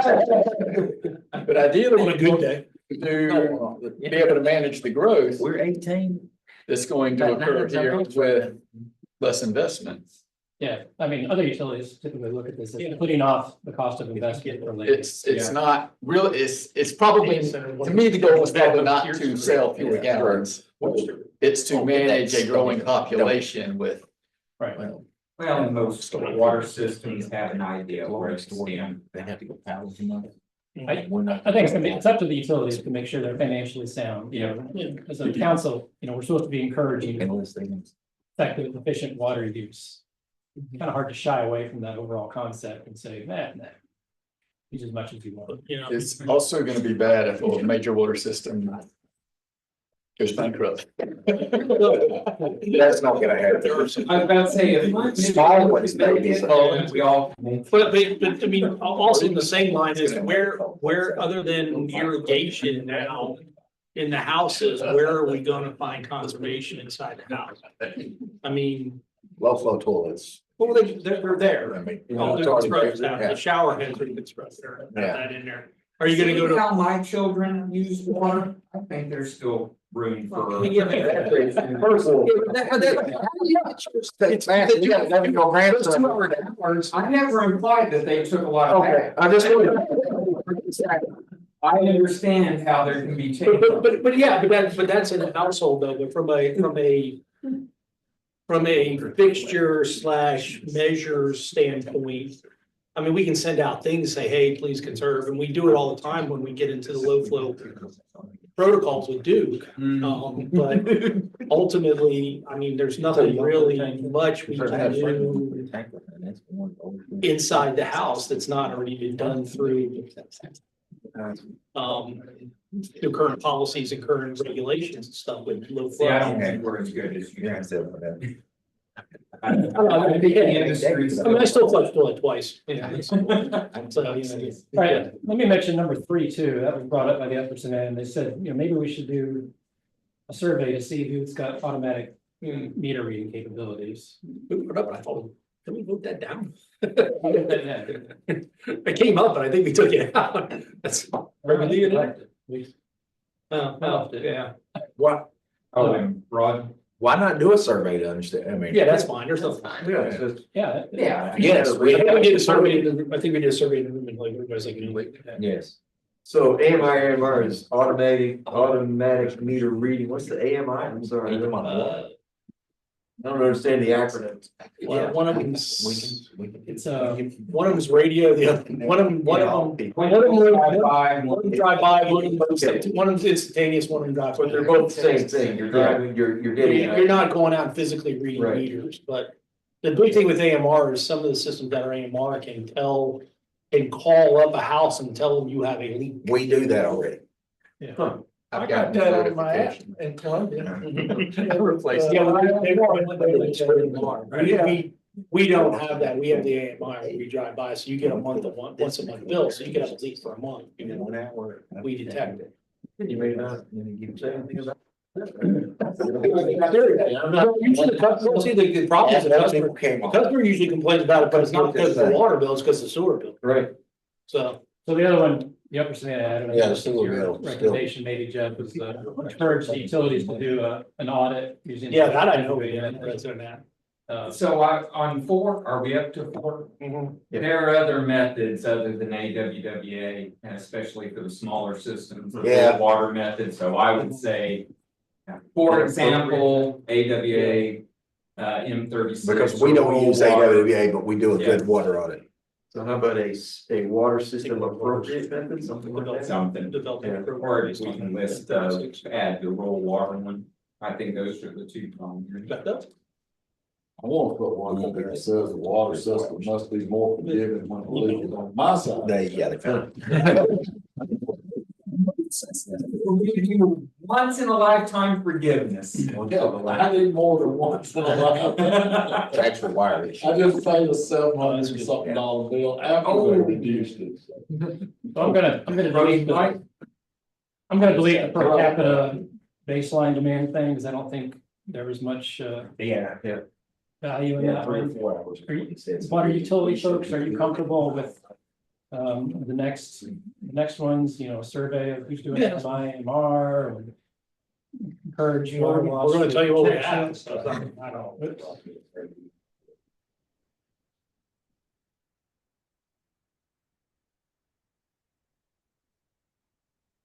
John, in general, as we think about some of these, I'm trying to think about the RBC as it'll be 5 years from now. And having a column that you can check the box whether or not we did these. Identifying funding sources, there'll be a 5-minute activity. You can say, yeah, we identified some, but we didn't apply for any and we didn't actually try to do anything about it.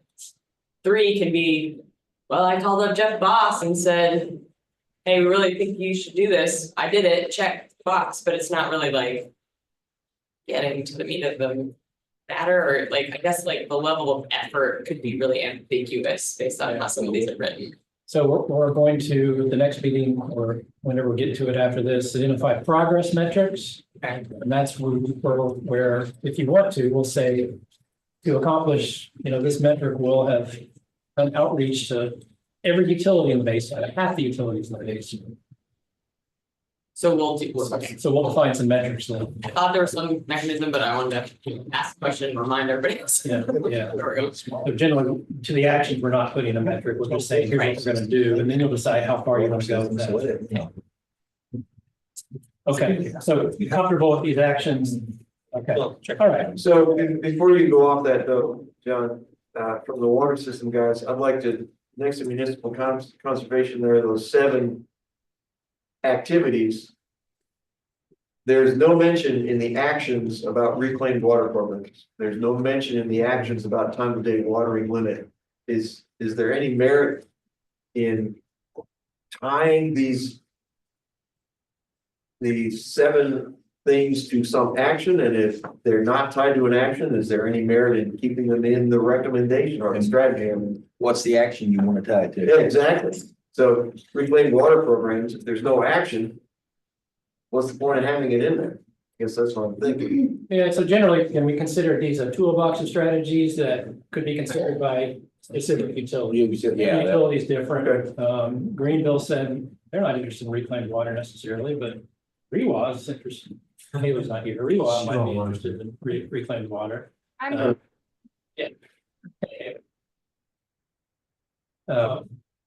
So again, it's hard to tie individual actions to these because they're so utility specific.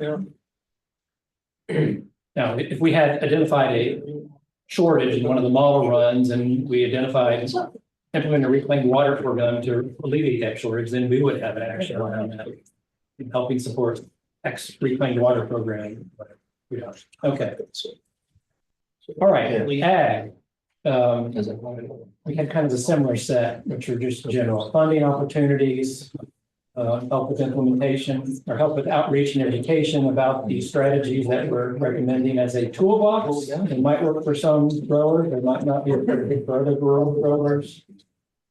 They implement these strategies. We could consider doing a survey of strategies that they've implemented. Is there sufficient funding to put these in place? Have they been able to leverage the funding? Is there problems with getting the funding? And then have these been effective? Have they helped made water use more efficient? Correct. What do you think? Generally, okay? I mean, in general.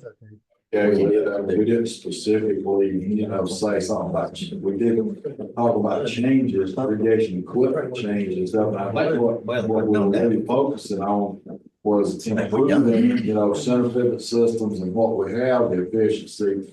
There's also the opportunity to change irrigation types or strategies. Like go from overhead irrigation to a drip trickle irrigation system, plasticulture. Whatever you want to call it, that is much more water efficient than throwing water up in the air. Yeah, I think that's what we meant by equipment changes. Maybe we should reword that to say like strategy or system. Yeah.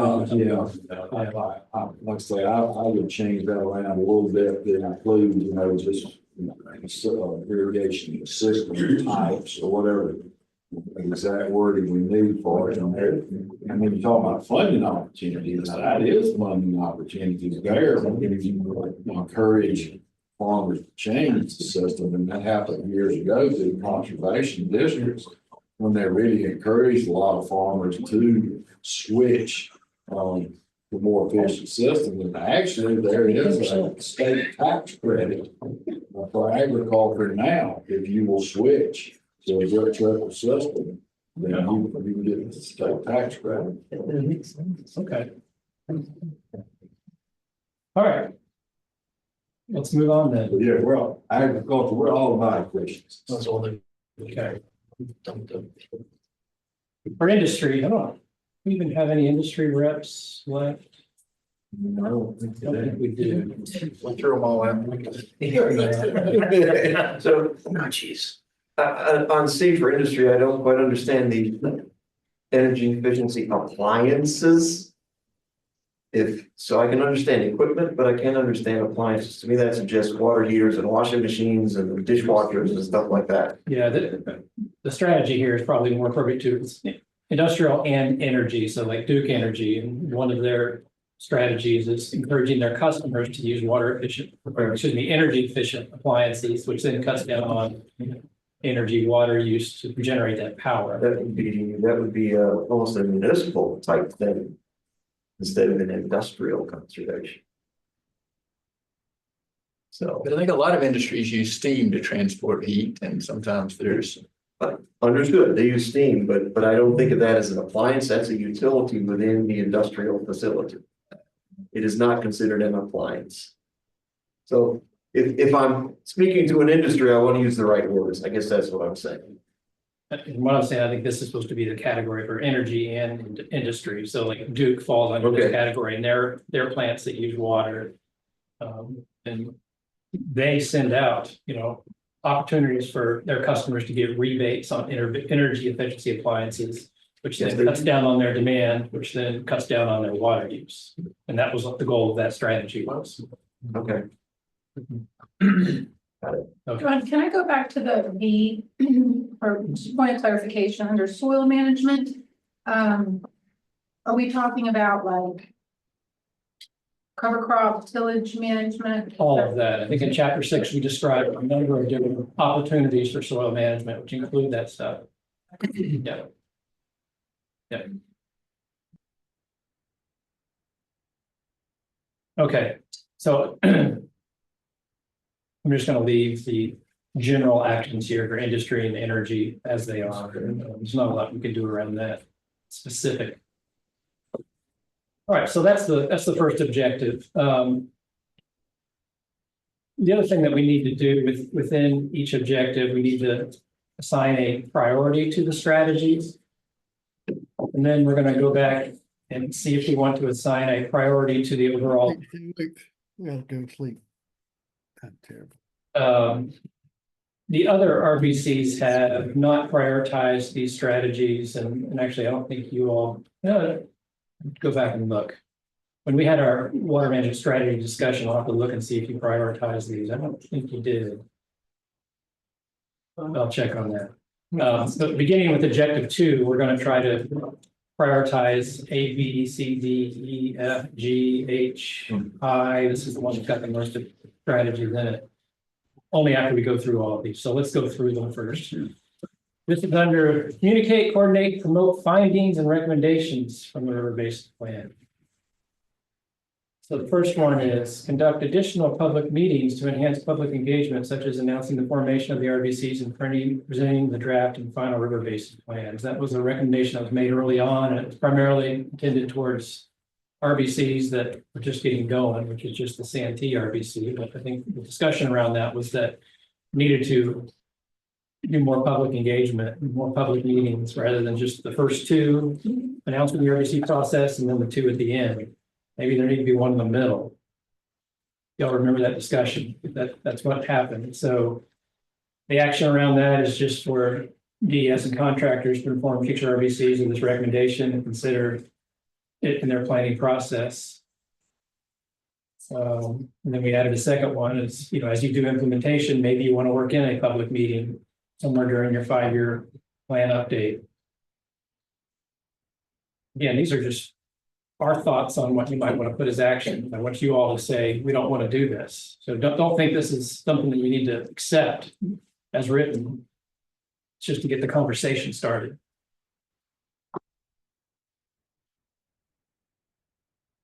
Any thoughts on these actions for this strategy? Just, I guess this is sort of implementation. Will the draft plan be available online in addition to presented at the meeting? Yes, it goes through a 30-day public comment period, so it's available online for the public to read it and submit comments. Is there a public notice that goes along with that, that not just is online, but that goes to local journals? How do you do the public notice, Scott? Well, we do post it on the website, and we'll do a news release or press release in the news item on the DES website. And we do post the plan 30 days in advance of the public meetings. You have to give 30 days notice. So the comment period, we start accepting comments after the initial public meeting for 30 days after the vote. We probably take comments before that. It really been interesting. Advertised public comment period is really the day of the public meeting, out 30 days.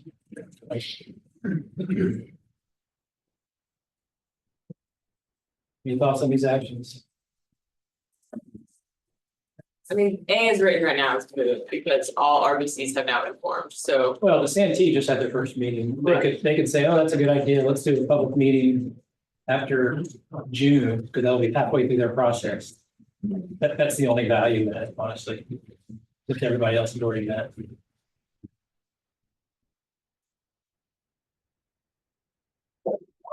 I will mention the upper plan, as they started to go through the implementation plan, ended up saying, why did we make that a recommendation? Let's delete that. They did that, I think, twice. So if you want to reconsider your recommendations, that's sort of okay, I guess. You know, especially ones that were developed 4 or 5 months ago. But I don't want to make a habit of that. So, you know, if you decide now that this recommendation doesn't need to be a recommendation, we can get rid of it. That'll save some time because we don't have to put it in the implementation plan. But I'm not encouraging it. I'm just saying you've got options. Well, I'm curious if the more effective, so we're gonna come up with a plan, we'll come up with a final plan. And then it's in place for 5 years before we start, or for a few years before we start working on the next one. But during that time, I think there's got to be a concerted effort by the members of the RBC to get the plan out there to their constituents. So I don't know if this doesn't address more that, you know, the members of the RBC will actively promote the plan. You know, if it's just presenting it to your board or to one of your trade organizations, more so than. Yeah, I think we may have a recommendation more specifically towards that later on. I can't remember. Maybe not. No, let's see. So where I see this, to follow on with Casey, where I see this as having merit is between the time the plan is finalized and 5 years later, when we say, here's what we did, I think there is merit in looking at interim public meetings to say, here's what we said we would do, here's what we've done, here's where we're going, so that you're continually updating the public on where you are. And using feedback to see, okay, this was a recommendation, it's gone nowhere, we think we're done with it, or this is a recommendation, we think it needs to be amended to do X. So you're doing adaptive management of your 5-year plan. So to Catherine's point on A, I agree that announcing the formation of the RBC is moot, but presenting draft final order plans and periodic updates on periodic progress updates, I think that has merit. I think one example I can give you is in Georgia, their regional plans, after they've put them out, they've updated them twice now. Every once in a while, they'll do these outreach meetings where their councils will get together, but then they'll also invite the public. And those have been well attended because there's been specific issues, like in the coastal Georgia section about this Hyundai plant. A lot of people came to those meetings to voice concerns about that. But it's a outreach meeting that they've done after they published their plan, but they're just continuing to get public feedback. So maybe that's an example that would apply. Yes. We are kind of a public body, and I think we owe it to the general public to give them an opportunity, you know, to hear directly, for us to hear directly from them, and then hear directly from us. Do I think under normal circumstances it'd be well attended? No, but I think we should get it done. Yeah. Okay, so comfortable with these two general actions here? So is that just, we're gonna have a public meeting in this office on this day, or is it going out to future farmers of America and chatting with them directly? I think it's just a general notice, just like you just said, that, you know, you do the, whatever it takes to make it an official public meeting, you put it out there, we're gonna have a meeting. I guess we could do them like SC Water, and just, all of us just not show up. These are public meetings where you have a set location where you're going to hold a meeting where people can come and you're gonna sell them and they're gonna tell you. As opposed to us going to every topic and area organization has interest. Yeah. You guys can work out the specifics on it later too. The actions, I don't want to get too specific. Yeah. I've only got so much room on my little tables and cells here. But You're not at the forefront yet, so. No. All right, the second one, hold annual coordination meetings of all RBCs. What are your recommendations? That's not a bad idea. I like it. So the actions were, yes, say, hey, RBCs, you want to do yes, see if there's interest, they concur, then it's no recommendation, right? But DES organize and have a meeting and then do an annual meeting. Good, good. C. One upstate inter-river basin council consisting, inter-basin river council consisting of reps from the Broad Saluda, Upper Savannah, coordinate on shared interest and goals. That would be very similar. DES to gauge interest from the other active RBCs, plan a meeting location, execute the meetings. It's not a bad idea. I think it's more important than having all of it together. I think that comment was made in the other upstate RBCs too. Yeah. Point taken. Yep. All right, D, continue positive progress at the state of river basin planning, and the RBC calls for a statement assessment of the current funding to the ES to support river basin planning. RBC to work with DES to identify scope. DES to identify funding needs for continued water planning. I think basically that's just saying, RBC saying, hey, we'd like to meet twice a year or 4 times a year or once a year.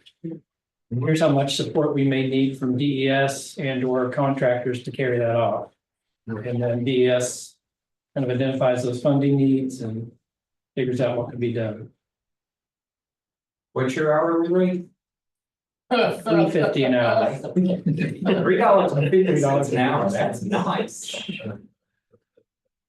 Started out at 3:35. Times are tough. My first job as a stock boy in Indianapolis, Indiana, I made $3.50 an hour in 1984. And then after 2 years, they gave me a 5-cent increase to like $3.55. And you were happy for it. At that point, I was a senior in high school, and I was like, well, I think I'm just gonna move on. But after 2 hours worth of work, you could go buy a McDouble for McDonald's. All right. Let's see where it is now. E, the RBC recommends that, and I'm not gonna read the whole thing, but this was our recommendation focused around resilience planning. And recognizing there's a lot of documents out there that talk about resilience. So we were just speaking to local governments and saying, hey, make sure you consider all of these and our plan as part of your resilience planning. When you think about land use regulations, that type of thing. How do we implement that, Rec? Guess we just do outreach. Anybody think of anything more specific?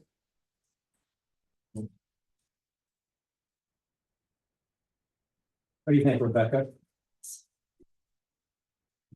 I'm sorry. And I picked on you just because you guys do a lot of outreach. Yeah. I feel like it's the last like Sherry Barrett's like efforts, yeah. right? So like, do you feel like 1 and 2 is something like Sherry would want to take on you do? That she would want to, I can't speak to that. Well, no, I'm not saying like, but like, is it worded in a reasonable manner? I think so. Yeah. Okay. I'm not making you commit right now. You gotta be careful, you know? Okay, F. This is one that has to do with making sure that the river basin plan, or checking for alignment of our river basin plan with the existing national allowed scenic rivers, state scenic rivers. We're going to have some discussion about this in chapter 1 of your plan, where we say, here's all the other watershed management plans, and other type of management plans that are in your basin. But we're not going to a super expensive search of all their recommendations and then seeing how they line up with the recommendations you all come up with. I think we're going to kind of kick that can down the road a little bit. Especially if these ever get updated. The actions here are just to further review those recs from the other plans, identify strategies in those plans, and then do they line up with what we've got?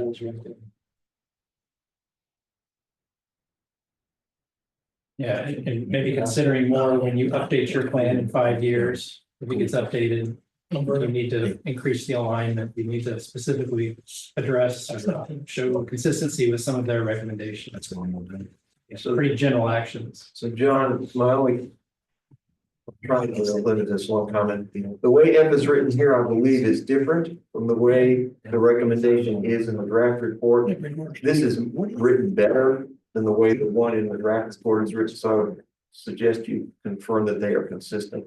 Okay, is Grace still on? Yes. Okay. Hey, Grace, if you heard that, Yes, I did. So we like how it's written here better than in the chapter. in fact, you had a note that said, here, Robert saying, you've made it clear here, but it needs to be. Okay, yep, we'll take that note. Okay, thanks. And then I know we discussed this, but, and I apologize for belaboring things. I'm curious whether there's any sense within the basin, we identified 2 examples. But are we going to limit this strategy to those 2 examples, or does this open to other examples such as outstanding national resource waters? There are a few in the state of South Carolina, or state designated outstanding resource waters. I don't know what's in those. I think each plans. So- for example, it doesn't.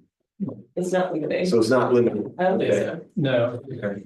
yeah, the intent wasn't to limit it. It was any plan that has a water quantity aspect to it that has some overlap with this plan, where we want to see if there's similar recommendation, we want to highlight consistencies or.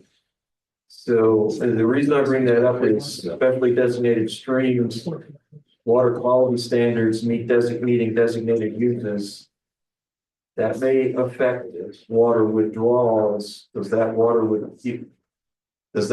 withdrawal affect the designated use for an outstanding resource water or a trout stream or something like that?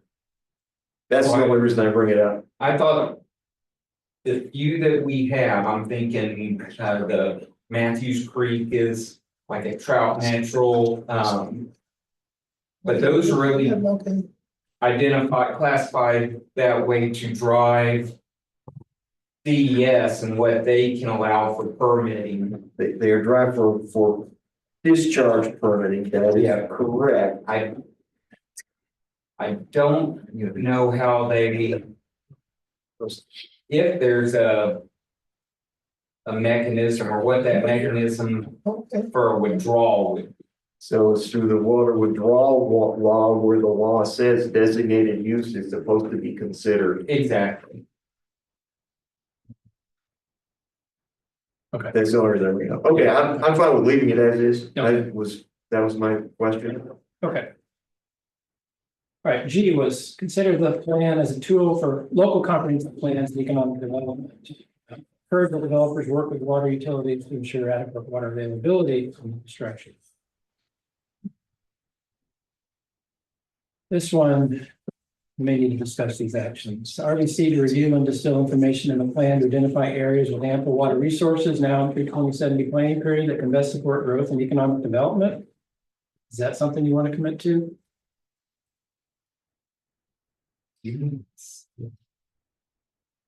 I say that because we don't, the structure that we do the river basin plans, we've got models and model results. We say where there's shortages, if any, but we don't say, all right, you got a lot more water in this area. We don't explicitly say that, or like, you know what, your growth should best be supported east of the Saluda River and in this area. We don't do that. You want to do that. That should be left up to the municipality of where it's at. They should be able to look at our plan and figure out the usage, not us say, hey, here's where you need to move. Yeah.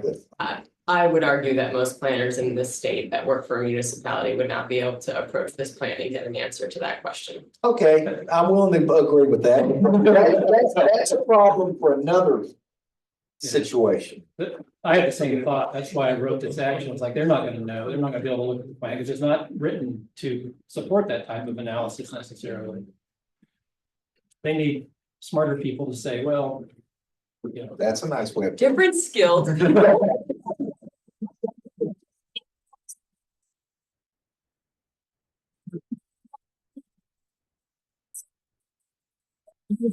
I did not mean that. Different skill is. I don't feel comfortable telling them, but it also is not. I don't feel uncomfortable really either. I gladly tell people what to do. Yeah. I think when we talked about this, we were talking about like groups like a state alliance, right, which covers the Yeah. top 10 counties in the state, Yeah. right?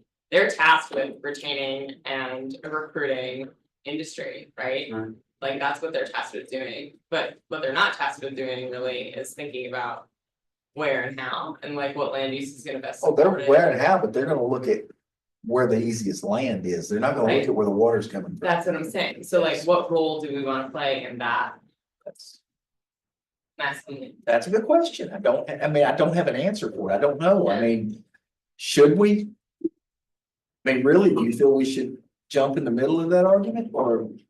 Well, utilities, both water, wastewater, have been forced to be pretty reactive, right, in terms of growth. Wastewater in particular, but yes.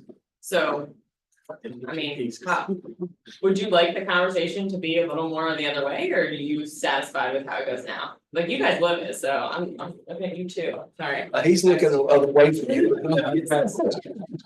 You don't know what to say, it's still at all. I mean, Never noticed that.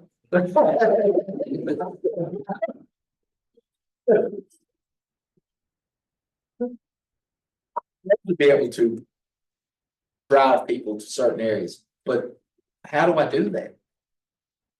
Just because I tell them, hey, there's water there, and they're gonna say, yeah, but the land's a whole lot cheaper over here, bye.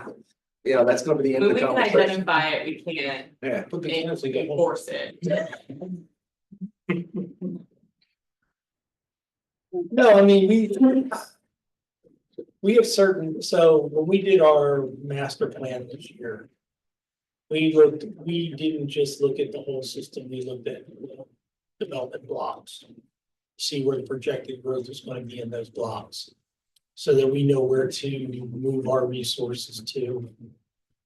Get water where they need to be. Unfortunately, they're all down near KC, down this way. How did you base that, cause you don't have zoning there, so. No, but we have the census blocks and we did some studies and stuff like They that. don't have zoning in that area, Gross. that's about it. Well, I mean, there's. He's not gonna admit to it, but I'll admit to it for him, yeah. But that doesn't necessarily drive that's where we anticipate there's gonna be growth. And that's where we're looking at our projects to move the water there. As far as, he's right, I mean, it's the things. Is there water, is there sewer, is there transportation? It's a bonus if there's rail. You know, how close are they to the to the interstates, to 385 and 85? That's why you don't see anything in the northern part of the county, everything's down along the 85 part. There's a big hole in Powdersville, as big as it's grown in that area, it's a big hole, and that's because there's no sewer there. Mhm. And nobody wants to build in that hole. But that drive, and to be honest with you, most of our development right now, I mean, other than if it's like in the city or like some of the old mill buildings being converted. When you get down in the Simpsonville Fountain, Malden, Simpsonville Fountain area, it's all based, the way you said, it's all based on availability of sewer for a lot of these companies. They don't wanna build septic tanks because it takes a whole lot more property when they can build them right on top of each other, so make a lot more money they wanna call it a lot. Then now we're seeing these companies who came out and said they need all this water 2 years ago. Now they're starting to drop off maybe we're not coming now, you know. Yeah, we're starting to see a little bit of that where, you know, we made the plan, we started the infrastructure. But I agree with from my observations. we also most of started the to see. stores provide These developers, they're not looking, they don't care if the roads are good enough, if the schools are good enough, if there's no law enforcement, firefighting, development, anything else. They got sewer, they can get water, it's all good. They can't sell it. 'Cause So, it's sewer. I mean, you could consider just keeping the recommendation, but taking it out of the implementation plan, I think it's difficult to actually put actionable action items in here. It's kind of a soft recommendation then, doesn't have a lot of meaning, but unless you want to commit to any actions, I don't want to put it in the implementation plan. Well, it almost seems like we need more analysis. And We don't have the information to provide. So, We can come back to that. let me ask the three water utility guys on this action number one. Areas with ample water resources. Well, Greenville County, you could say the southern part of the county does not have ample water resources because there's no big rivers that you can put a straw in. But you can run a pipeline from the northern part of the county down to the southern part, and therefore you have ample water resources. So is there really any merit? If they're willing to pay for it. We don't put that pipeline in, that's development, but we have so many development extensions now that it's ridiculous. We don't put any prop line for any extent. But the point is that there's water resources available, and so it's on the developer. The point is well taken, Robert, because they can move it out of the bonus. Right. They don't even have to be in the solution. Right. Hell, a lot of our water even goes through the broad, so it's. Yeah. All three basins in the upstate get our water. So I guess that's my point, is our model showed we have ample water resources Yeah, it's just. for our model showed us. Right. So what does this first action, Downtown. does this first action suggest that, no, we think that our model showing we have ample water resources is wrong? Well, I think the one, so you are using the assumption that ample water resource is already utilized by one of us because we already have a straw in it. No. The way I read this, there's still ample water out in that river. Somebody else can come in and put a straw, but there's nothing stopping another water system for development. You're correct. No. And the way I look at it, it's making sure in 50 years, there's not a catastrophe. So we're gonna look at it. Another way to look at it too is if you remember the table that we put in chapter 5 that shows a comparison of all the scenarios to the frequency of time that at those strategic nodes flow drops below the minimum stream flow. You may look at that table and then look at the map and say, okay, well, in this part of the basin, using our projected scenarios, we tend to be dropping below the minimum stream flow 15% of the time, which is higher than other parts of the basin. That seems like an area where we don't want to encourage more water use because it will exacerbate the time that you drop below minimum stream flow. So that's kind of a one example I thought of why you might want to do this, not necessarily water availability, because like y'all said, you have pretty ample supplies to meet off-stream demands. It's the in-stream demands where you may want to guide some additional water use. Like, well, we don't encourage it here because half the time you're below the minimum stream flow. I don't think that was the case in any spot, but that's one example, probably the only example. And that exercise, pretty easy to do. We'll just pull up that table on the map and we can look at those strategic nodes. We could do some additional analysis, which Melanie actually asked us to do up on the north and south Saluda. So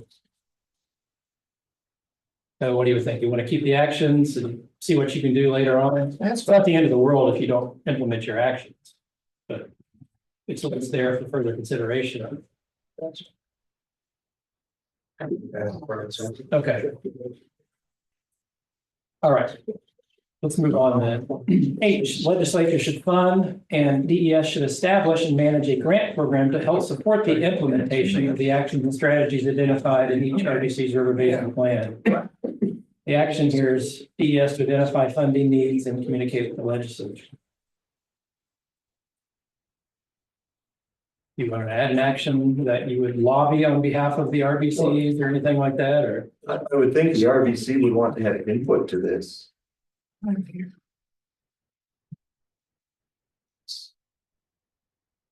The DES has no information on what sorts of actions or grants are intended. They have no basis on which to ask the legislature for money. Except asking for a pie in the sky. That happens all the time, right? DES says we need $1 million and legislature says fine, right? Yeah. What do you need it for? We don't know. We don't think $1 million. Okay. Everybody good with that? Enthusiasms. All right. Yeah, I apologize. The implementation plan discussion is not the most exciting one, but the good news is we're very close to the end here, so. We can all get excited about it. I am.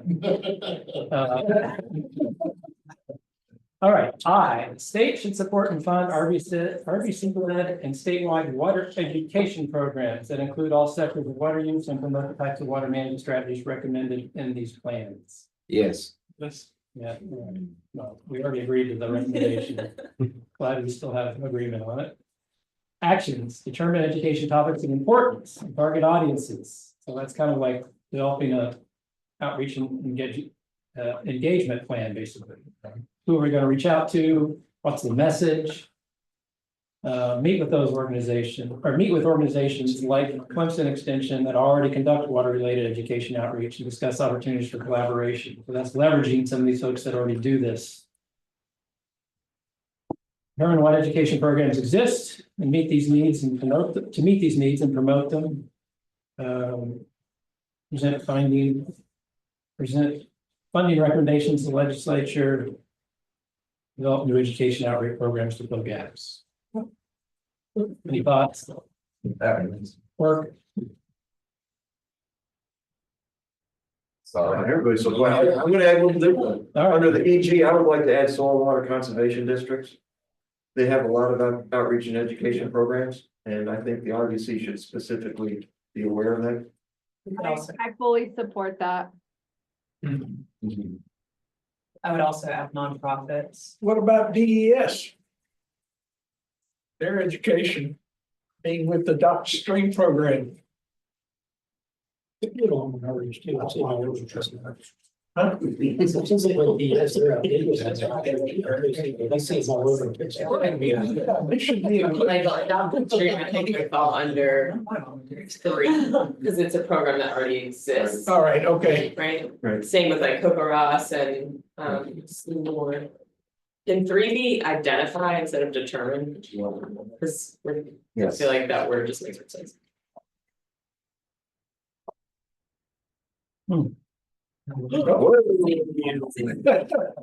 Good. I'm doing perfect. Perfect. I think we did that over. It's like terrifying. You asked me to edit. Did I? Yeah. I thought Control Z too far. What's the opposite of Control Z? Control. Yeah, because we have. Ready?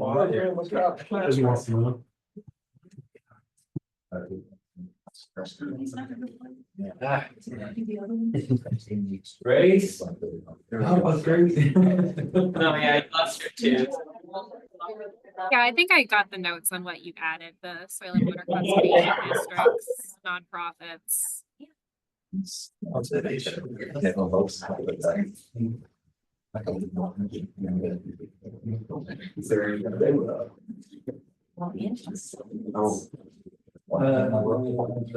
Okay, I think that's back where we're headed. All right, good with that? Okay, so we're done with that objective. We're making good progress. Now, remembering these A through H strategies, you think you can, do you want to try to prioritize which of these that you focus on? You see shaking his head no. So I'd rather go through the objectives and get the bulk of it. Yeah. For me, prioritizing less important. Or less critical to the task at hand. You can almost do that online, just say, okay, here's the objective. Yeah, everybody vote, put it in, and we'll average it. Since everybody loves your well, that's what I was gonna say. I'm oversaturated the online survey, you know, people just ignore them. I'm hesitant to do another one. All right, we'll come back to that. You can send it to me and I'll send it to you. You think they read your stuff and not mine? either that or Tom can prioritize and then get arguments of why it should be different. I still think your vote though was representative of the population. Even if your responses, I think, were representative of the overall population, so even if you have 100% participation, I think it's still. Here's the reason I didn't vote. Everybody, This sample his was email, statistically was going to junk until about 2 days ago. We switched email. I tried to set mine up to do It that. just. Hey, no, when US Food Book was like, where's this invoice? I'll pay for it. I'm like, I don't know. I will say, now that you don't have to assign, the 1 through 10 strategy priority or 1 through 8 or however many there are, you can just say high or low if you want. So that might make it easier if you want to come back and do that later. Okay. Objective 3 is improve technical understanding of water resource management issues. And this one, we've got 10 different strategies. Let's try to get through these. In future planning phases, RDP recommends understanding the potential impacts of private, community, commercial wells and how they may affect surface water, especially during droughts and or better characterized growth potential. That doesn't even apply to us. Junk. Well, we made it a recommendation still. We were curious what the impact of groundwater withdrawal were. You know, On the fractured aquifer. yeah, There are a lot of smaller, non-community, non-transit water systems that pull groundwater out. It's a fractured aquifer system, so chances of it connecting to a stream is nil, just about. Yeah. I think the conceptual model of the crystalline fractured rock aquifer systems that do connect to streams. Yeah, well, I sure have seen them when we've been doing pump tests. So, Yeah. and that's what I'm basing mine on. Okay. Well, so we have actions to address that as RBC work with DES and or contractors to identify location, number of likely private, public, commercial wells in the basin, and do a groundwater budget to see if that's even an impact that's worth evaluating. That's Some people basically the approach you take. Prioritizing this one would be very low. Below, yeah. Scott, do they still? I know at one time we were permitting even domestic wells. You know, the well drillers had to report it. The installation has been. Huh? Yeah. Yeah, the installation has been. Yeah, but there's a. withdrawal doesn't. Withdrawal. yeah. I mean, you could look at the installation, tell how much water they're gonna be able to pump. Yeah, but that would be max, that nobody's doing, well, if they are, they're gonna be looking for another well. Yeah. Now, I think we talked about this before. The approach to do this would just be figure out where all your sewer areas are and where you get water to. And then the areas where you don't have public water and public sewer, identify the parcels, assign a per capita rate to the parcels, total it all up. That's how much is coming from groundwater. And then, by watershed, sub-watershed, whatever, do a water budget and say, we're pulling out a total of 4 MGD in this area. Is that have any significance if it were to all come from base flow to streams, if there was a connection? And I think the answer is probably no for most people around here. In other parts, it can be significant, but around here, I don't do it, but you don't know until you do it. The only way you're gonna get a connection to a stream up here is if you go right in the floodplain. Okay, we'll leave that. That'll just be low priority. All right, we had one, update models to consider future uncertainties, changing climate, weather patterns, population growth, water use scenarios. And that was just kind of continue the planning process, basically. The actions were identify and assess.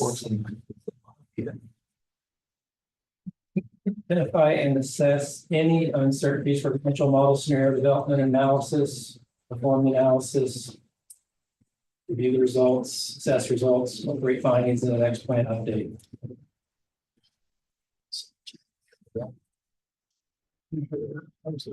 Thoughts? That work? Yes, okay. C, future planning efforts should include evaluation of surface water quality and trends, including nutrient loading and sedimentation. So the actions first identify specific quality and quantity issues and concerns in the basin which have not been addressed by a watershed-based plan. Determine if there are gaps and collect appropriate data to fill the gaps. And then develop an approach to further address those water quality issues and concerns, including the need for the development of a watershed plan under the watershed program. What do you think? Yeah.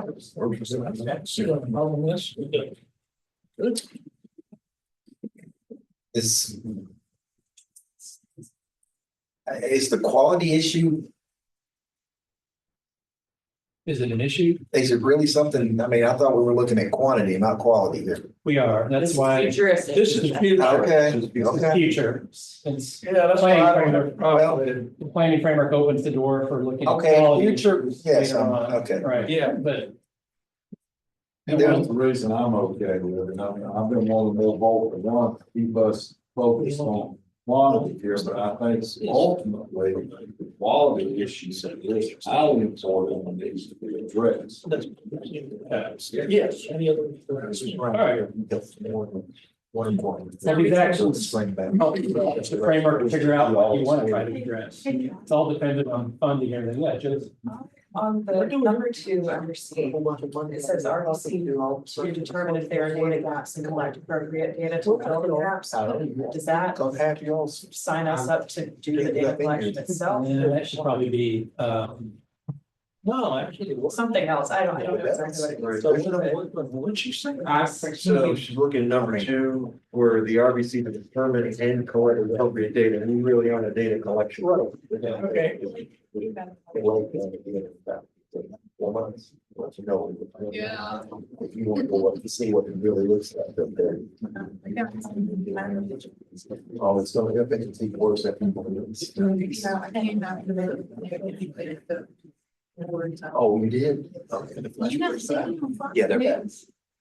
Oh. Hey, John, number 1 is like, talks about quality and quantity underwater should be cleaning. At least in my experience, we don't do a lot. I wanted to research on quantity related issues in the watershed, mostly, but oriented like quality. I can't speak for all watershed-based plans, but at least for ours, they're quality driven. I was gonna actually just suggest deleting the second half of that sentence, because it's been identified in a watershed-based plan doesn't mean it's been solved. Right, so I feel like that just adds more detail than is necessary. I don't know how you feel about that, Rebecca. Well, I mean, the benefit of like looking at quality concerns that are identified in a watershed-based plan is that it has very specific areas where it needs to be workshopped. Right. And a lot of priority status assigned to it. So it can be a roadmap for identifying those impairments and how to best address them soon. So I think it is important to mention in this context, especially if we're trying to serve future planning in regards to quality. But if you don't think it's appropriate in this context, it's okay. Well, I'm just saying, like, it says to first identify, part of identifying should be looking at those plans, not ignoring them. Yeah. The way it's the phrasing makes it sound like that haven't been addressed, so just ignore those on the side, but I think we should be pulling them into the conversation, right? Yeah. I agree. Yeah, but the only reason I put it there, I just want to make sure that there wasn't the perception that there'd be overlap between the RBC looking at quality issues that have already been addressed or haven't been addressed, or the process of being addressed by a watershed-based plan. So maybe with consideration to current watershed-based plans. How do we feel about that? You guys like that? Yeah. Smells like me. So those would be things like, TMDL plans or. Like 319 plans and. Well, watershed-based plans with 319. Do you want to say approved watershed-based plans, like CDES approved watershed-based plans? Because they have like a lot of criteria, like the 9 elements. Because there are plans that are out there that formally approved and therefore aren't eligible for something and are come to this. Right. We're getting a little nitpicky though. No, I'm trying to decide. This doesn't make sense important. Yeah. I like that. Okay. Actually. Good, all right. All right, the next one was on stream flow gauges.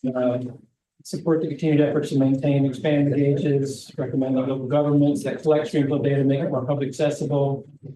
We listed some priority consideration water bodies for gauges. Receipt of further consider specific locations. Shown here just examples. Develop a strategy for speaking with USGS and other entities about funding the gauges. Other entities are like sponsors of gauges. And then outreach to the USGS and those sponsors on the importance of stream flow data through the basic planning process. I think they probably understand. So just some general actions here. For those that propose A, B, C, and D, do you feel like those are just examples, or do you feel like those are known?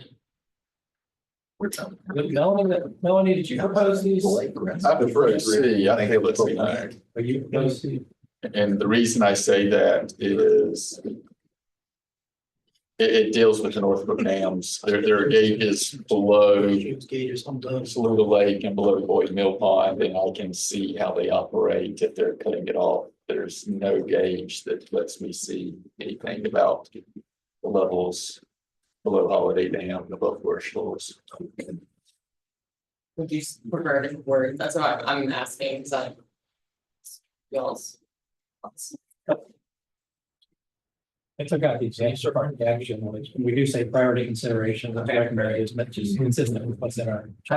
Those heights, I have seen not in a particular place. Okay. So that's not the ranked order, right? That's the last time. It's not an order of preference. Correct. No, it's just here are four that have been identified. See the same. Okay, but that was it. I know now we would just select both. And I don't know they address each one. Look, you do. I mean, should we just say, entities engineering, local government. I mean, because you got a university out there that's collecting the data. You'd like to know that. Like on Undercut Creek going through campus, so wow.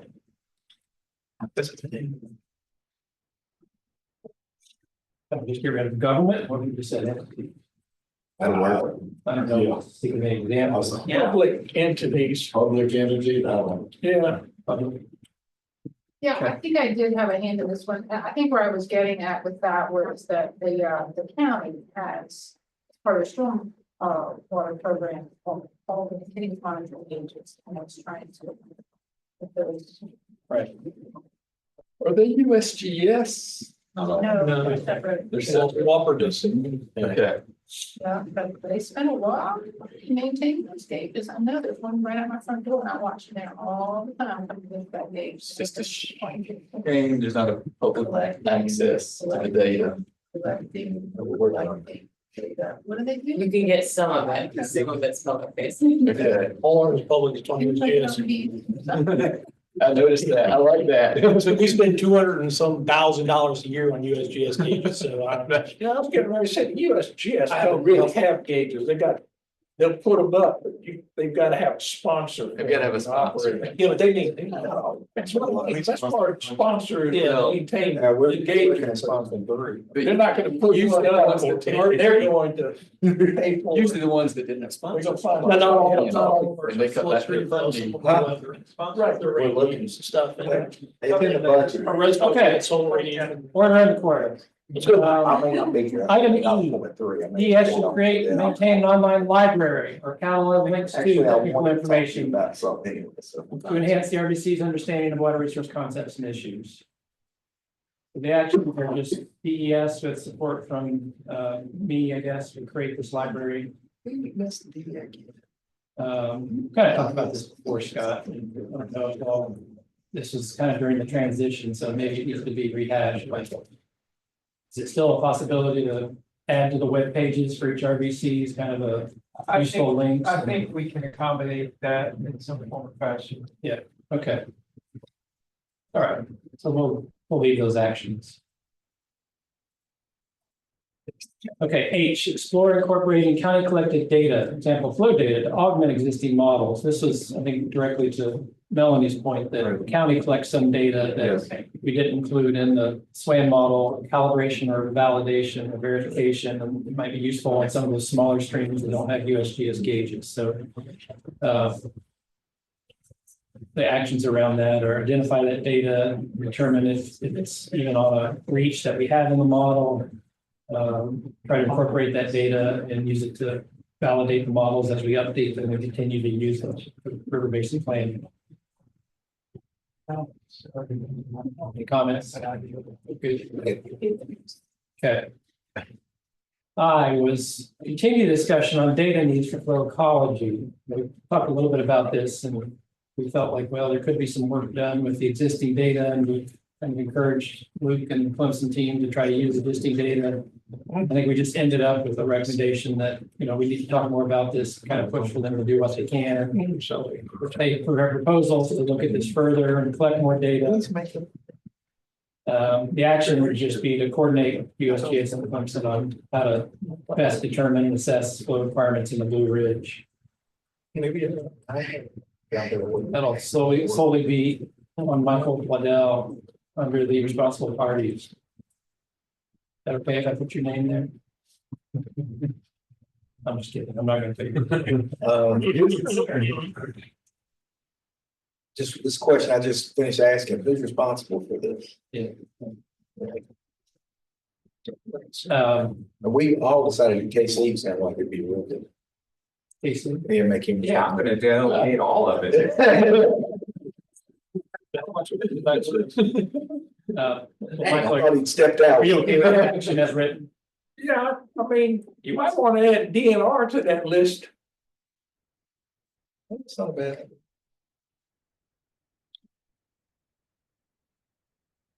Yeah, good point. They collect a lot of data.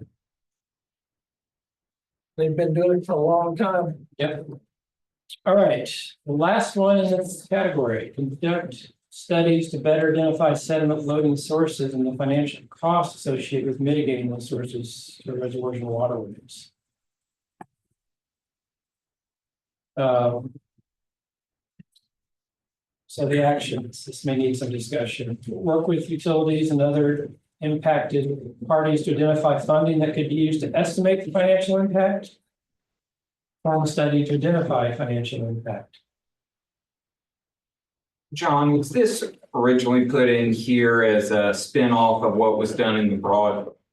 So we ended up with a recommendation that was based off of the broads. Well, and the actions in the broad were pre-funded by Spartanburg already wanting to look at that. So that may have impacted some of this wording, correct? So I did the proposed actions to say, well, first try to figure out if there's money, if there's any utilities that want to pony up money collectively or by themselves and do, you know, their own study or say this is for the good of the basin. And if there's not money to be done, then you wouldn't perform a study. I just didn't jump right to the action of perform a study because there might not be money identified to do that like there was in the broad. Yeah.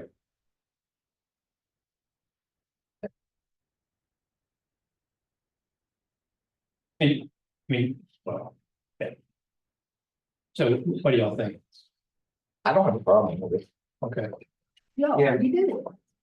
What'd you say? No, you already. I mean, that's the thing. You already did it. Yeah, if you've already done it, we could tweak the action and say, well, there's already an example in the basin. Maybe the strategy or the action is to use that example. I was trying to get up to a pony up and give us some money off of it. Use that Good example. enough, so I gotta do it again.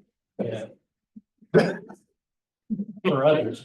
So, Well, there's a desire for us to look at Lake Raven as well. So the verbiage is good for our. Yeah, okay. we're gonna do it one way or another. It just might as well get it all done. See if we can get a discount if we do a lot. Okay. Well, you did it the last time. Yeah, 15 minute paper. Huh? 15 minute paper. Yeah, we can try that. Hey, that's not a bad idea. Yeah. All right. The next objective is protect water resources. There's two strategies under this one. And the first one, Grace has a note here that this combines several recommendations approved at two different meetings. which is basically focused on ways to reduce sediment load in reservoirs and waterways. And that, there's a whole list there of different things. Incentives, encouraging more enforcement, encouraging sustainable development. The action is just basically work with local governments, COGS, others to incorporate strategies in the land use plan and zoning and permitting processes. You want to get more specific than that, you want to identify more specific actions or keep it general. I think it should be general. Like encourage. And all that.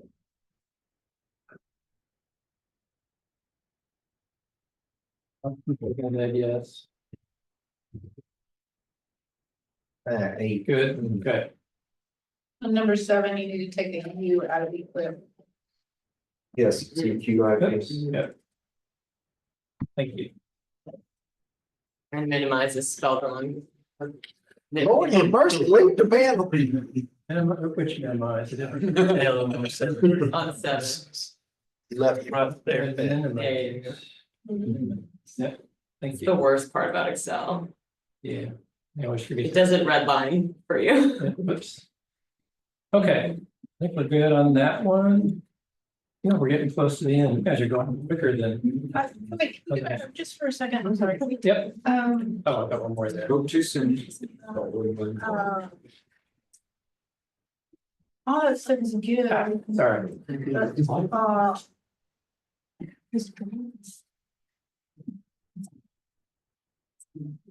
the feedback that we've gotten from some of our local jurisdictions are there aren't enough inspectors. So the enforcement's lacking just because of. I was gonna say, isn't that the encouragement on enforcement? Yeah. Oh, is that problem for that? Yeah, number 3. Okay. Yeah. Yeah, I don't think we're encouraging bigger hammers. Better enforcement. We can, but then. Okay. Okay, the second one, second strategy under protect water resources, work to remove the Saluda River hydrological impairment below the Saluda Lake Hydro Project through negotiation with the operator. Kevin, what do you think about this one? The actions here.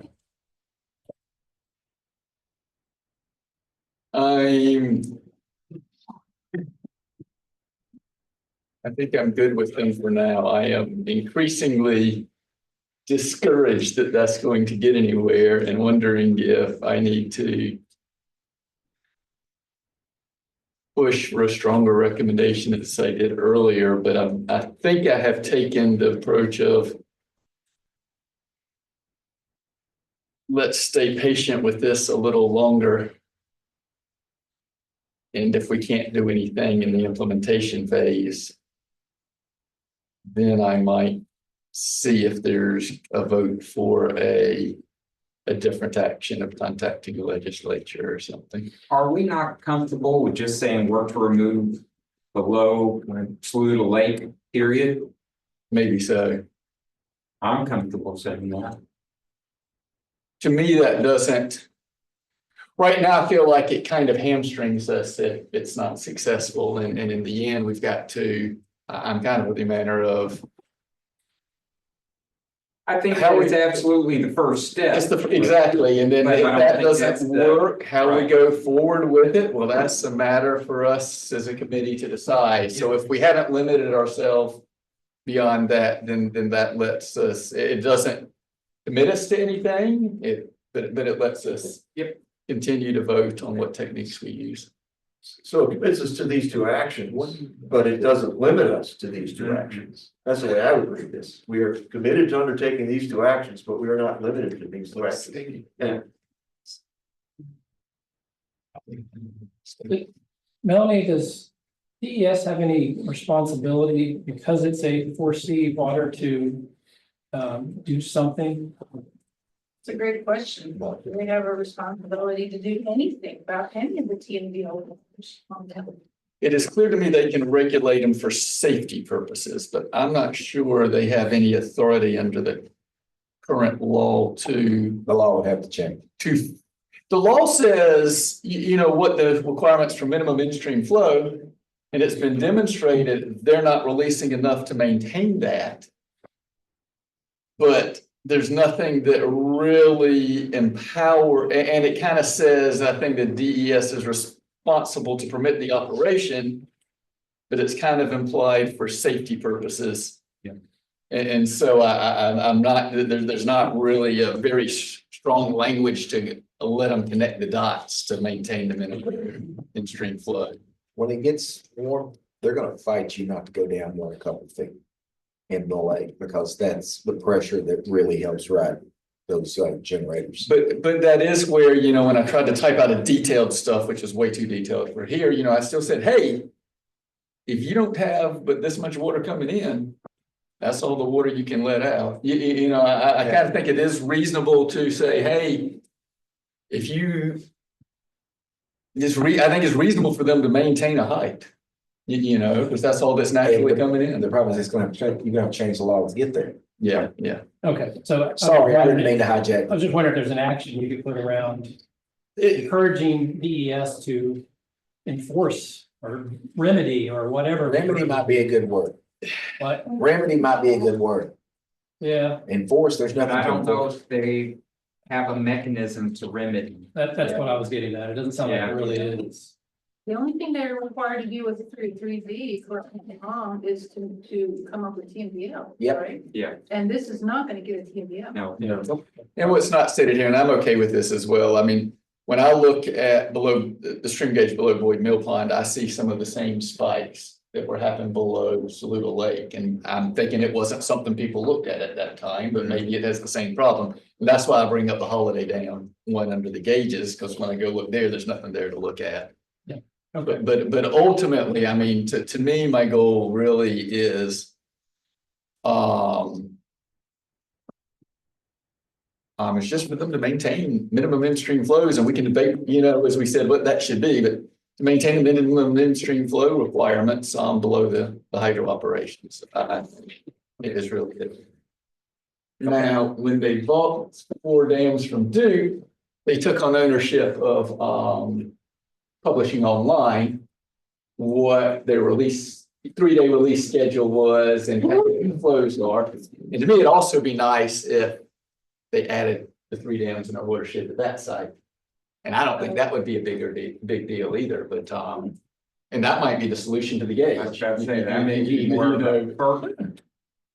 Well, they're not under FERC, is the. No, they're not under. But isn't that requirement based on Duke's original FERC? So although it may not be governed by FERC, I don't know. it may have been required by FERC. No, it's not. No, it No. used to be.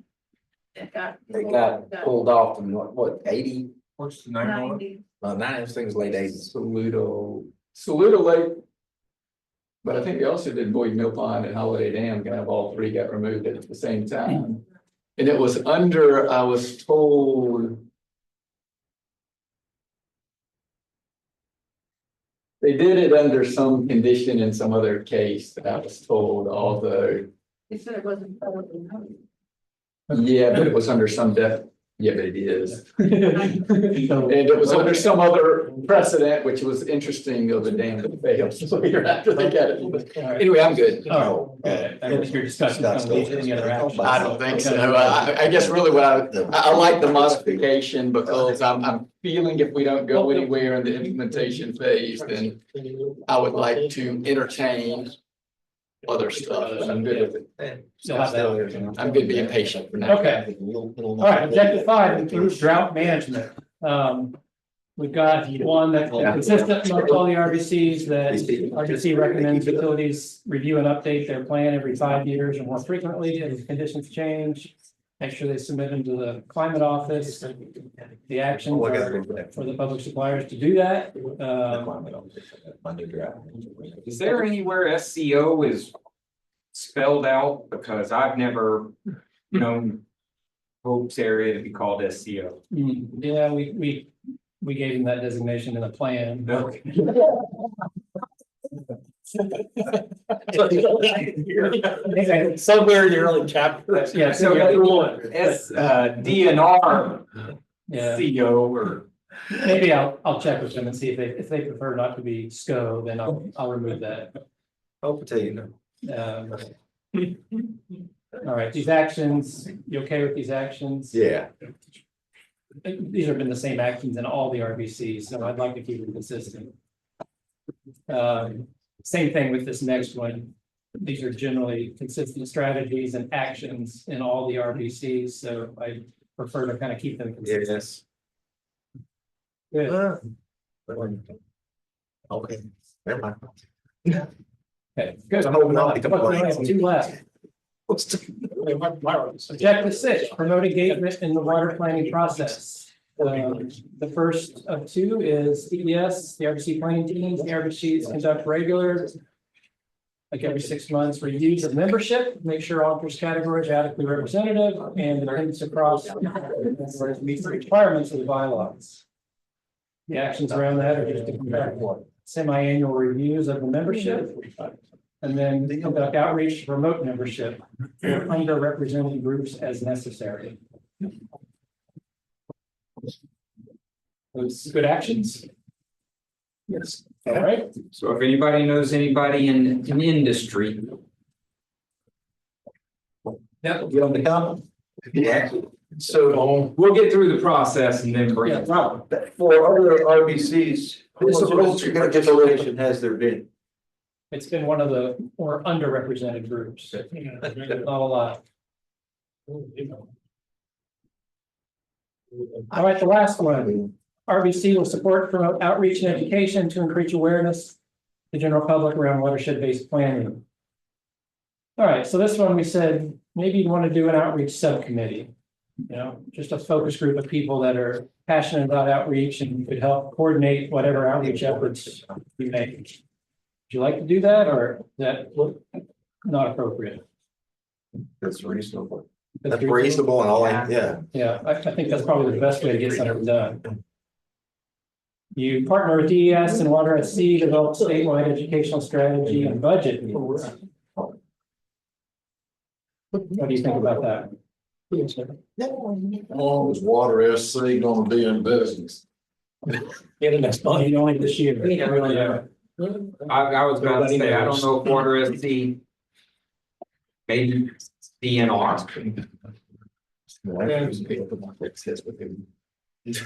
But that's that report by Judy. There you go. What was that?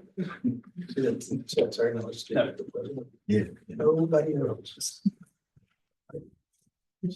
All right, 3 was identify opportunities to support education programs such as providing education or materials on the river basin planning process, and B, promoting existing science tools such as POGORAS, the conditions monitoring observer reports for drought and adopts stream.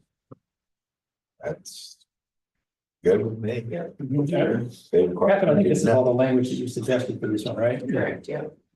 Present at local and state conferences or to local organizations regarding the statewide plan and process. Statewide plan or RBC? Yeah, that's my question too. Why would we do the statewide plan and not the RBC plan? Yeah.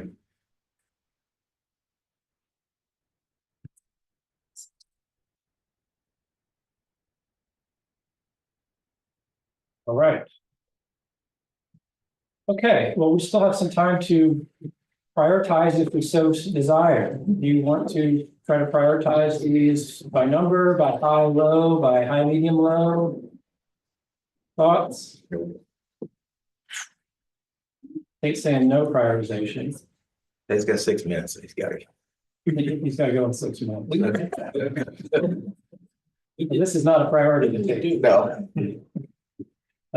At some point, though, in implementation, we're gonna start assigning tasks to people, right? Or I mean, you gotta do something to get stuff done. my take, you're gonna find certain people are more passionate about certain items. And Oh, yeah. and that's somewhat sets the prioritization. When no one's passionate about an item, then it becomes very low If priority. you don't have a champion. But if something has a champion, it may be I don't know. Anybody People in this speaking at the room, environmental if conference? one person's a champion of it and 19 people are indifferent, well, that person tends to. No, if we champion, we're gonna get stuck. That's not the point. Did the stuff someone's willing to do Can be. naturally becomes higher priority than items no one's willing to volunteer for. And some of this will all be dependent upon funding. A lot of these actions you won't be able to take, or If you you won't be able to. don't have- get funding, it's low priority. Funding, so. So there may be merit on implementation to form. We mentioned one subcommittee, there may be merit in forming other subcommittees for people who do have interest in certain areas and not others. But I guess where I'm going is if we were to prioritize it to, I think the real world prioritization when you seek funding and volunteers may be very different than you just get from a vote. And the other way too is you might like, this objective 2, there's a whole bunch of them here. You might just say, well, these 4 are a priority, and you just say, this is a priority, this is a priority. You just identify the ones that are more likely to get implemented, don't require a lot of funding, and that you want to start moving forward. Again, that's just another approach. If you want to at least narrow the list down, you're not overwhelmed every time you look at your implementation plan, don't know where to start. The planning framework suggests that we should try to prioritize. That's why we're doing this exercise. And most of the RBCs have at least prioritize their strategies and the objectives. Last week, the Upper Savannah decided not to prioritize the objectives between themselves because strategies were prioritized within the objectives. So they just said, no prioritization for all this, but we've already gone through the exercise to prioritize our strategy. And did they do it high, medium, low, or 1, 2, 3, 4, 5, or? They did both, right? Numbers. Most of it was numbers. I feel like it might have been one category. Maybe not. Maybe it was all numbers. When I think of this, I think of a couple of things that stand out, like maybe getting together with the other RBCs in the upstate, I think is an immediate action we want to do. So I do think there are some things that could benefit from being prioritized. And so we don't have long list. Yeah. So that's kind of where I was going with it. I think you can identify several things that you want to start on. Like, that's a great example. Maybe we just prioritize those. In one method, I don't know if this is really, it's kind of supporting it, but one method I have seen used is you determine what the cost is, and that isn't necessarily dollars, it could be hours or resources. The others is chance of success. And so obviously that would indicate you want to prioritize low cost, high chance of success items. So thinking about that has me starting to think if we were to prioritize it, I might encourage other people to think about what do we think has a chance of success, high chance of success that doesn't require a lot of resources, and go after that first. Yeah. So with all that said, I'll throw this out there. So we don't get into debating every one of these or chatting about every one. Would y'all allow me the first shot at prioritization, send it out, and if folks have heartburn, we'll discuss the ones they have heartburn. Not only am I all for that, I would recommend that. So since it is on me, I nominate. But I think that will make it an easier process, and I'll just make up numbers and y'all say yay or nay. I almost think you don't even have to do numbers though, because we've already, they're 5-year actions, so Yeah. it's already Yeah, I don't think priority it'll be a, within a short time frame. So I would just like honestly star the ones that are most important. Yep. Great, so I'll do that. Sold. If y'all will send me this updated list, I'll do that, send it out to everybody. If anybody chokes on one of them, we can discuss them. Sounds good. Sounds good. Thank you for volunteering for that. Pull the pistol on.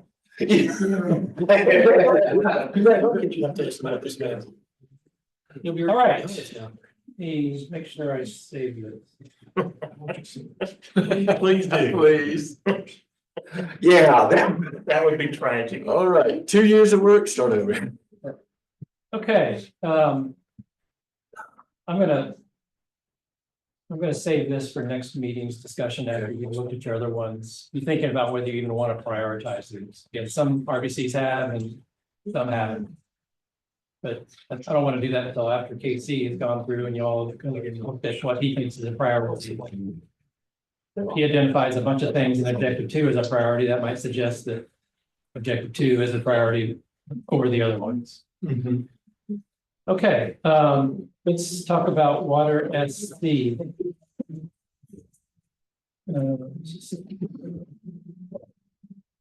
So Picture at the top of Scott's head. yeah. Don't worry, my back was on the presentation last night. So there's listening session last week. There was what, 40 people maybe around there. They had a number of boards that took some pictures of, which are just highlighting different aspects of withdrawals and conservation practices and monitoring and other things. This is the list of speakers. I've kind of highlighted in colors the ones from the RBCs. Of the 11 speakers, 9 were RBC members or alternates, I believe. It was good to see that the RBCs were well represented there.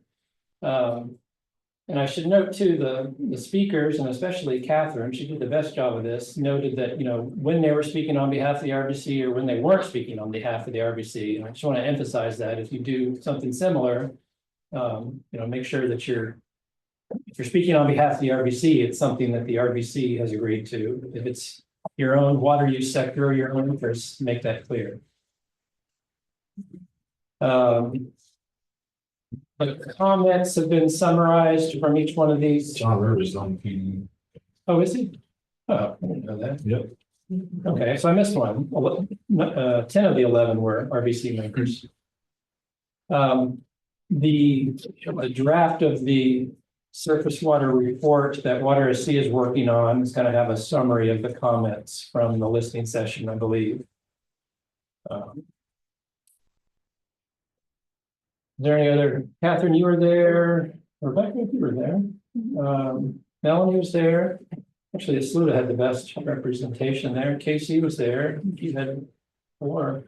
Thompson was on the phone. I didn't see him on the phone. Patrick was there too, and Rick was online as well. Oh my gosh, you got half you were there. Yeah, go team. Yeah, all right, so you all heard it basically. We don't need to talk about it.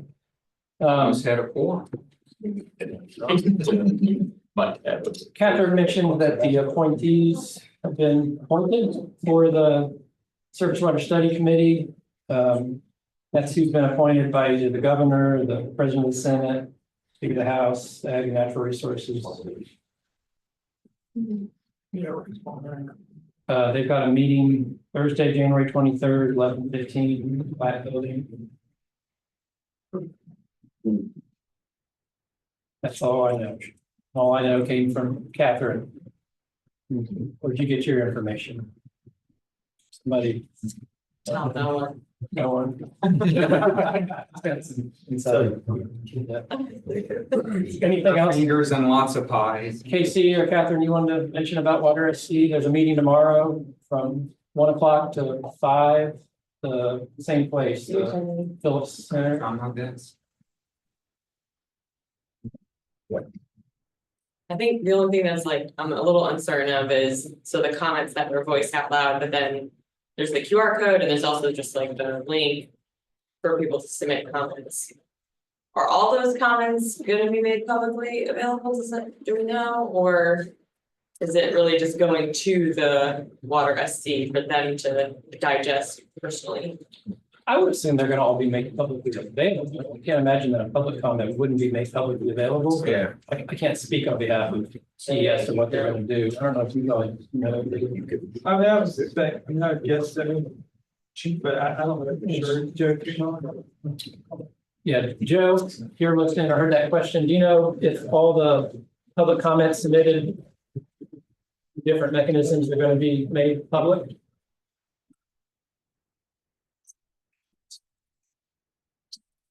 He might not be at his desk. We can try to get an answer to that question, Captain. Yeah, I think it would be a good question. Cause then like, people can know if something's been said, they can, be like, you're here, or be like, oh, nobody said that. Yeah, help us, I think. Okay. Yeah.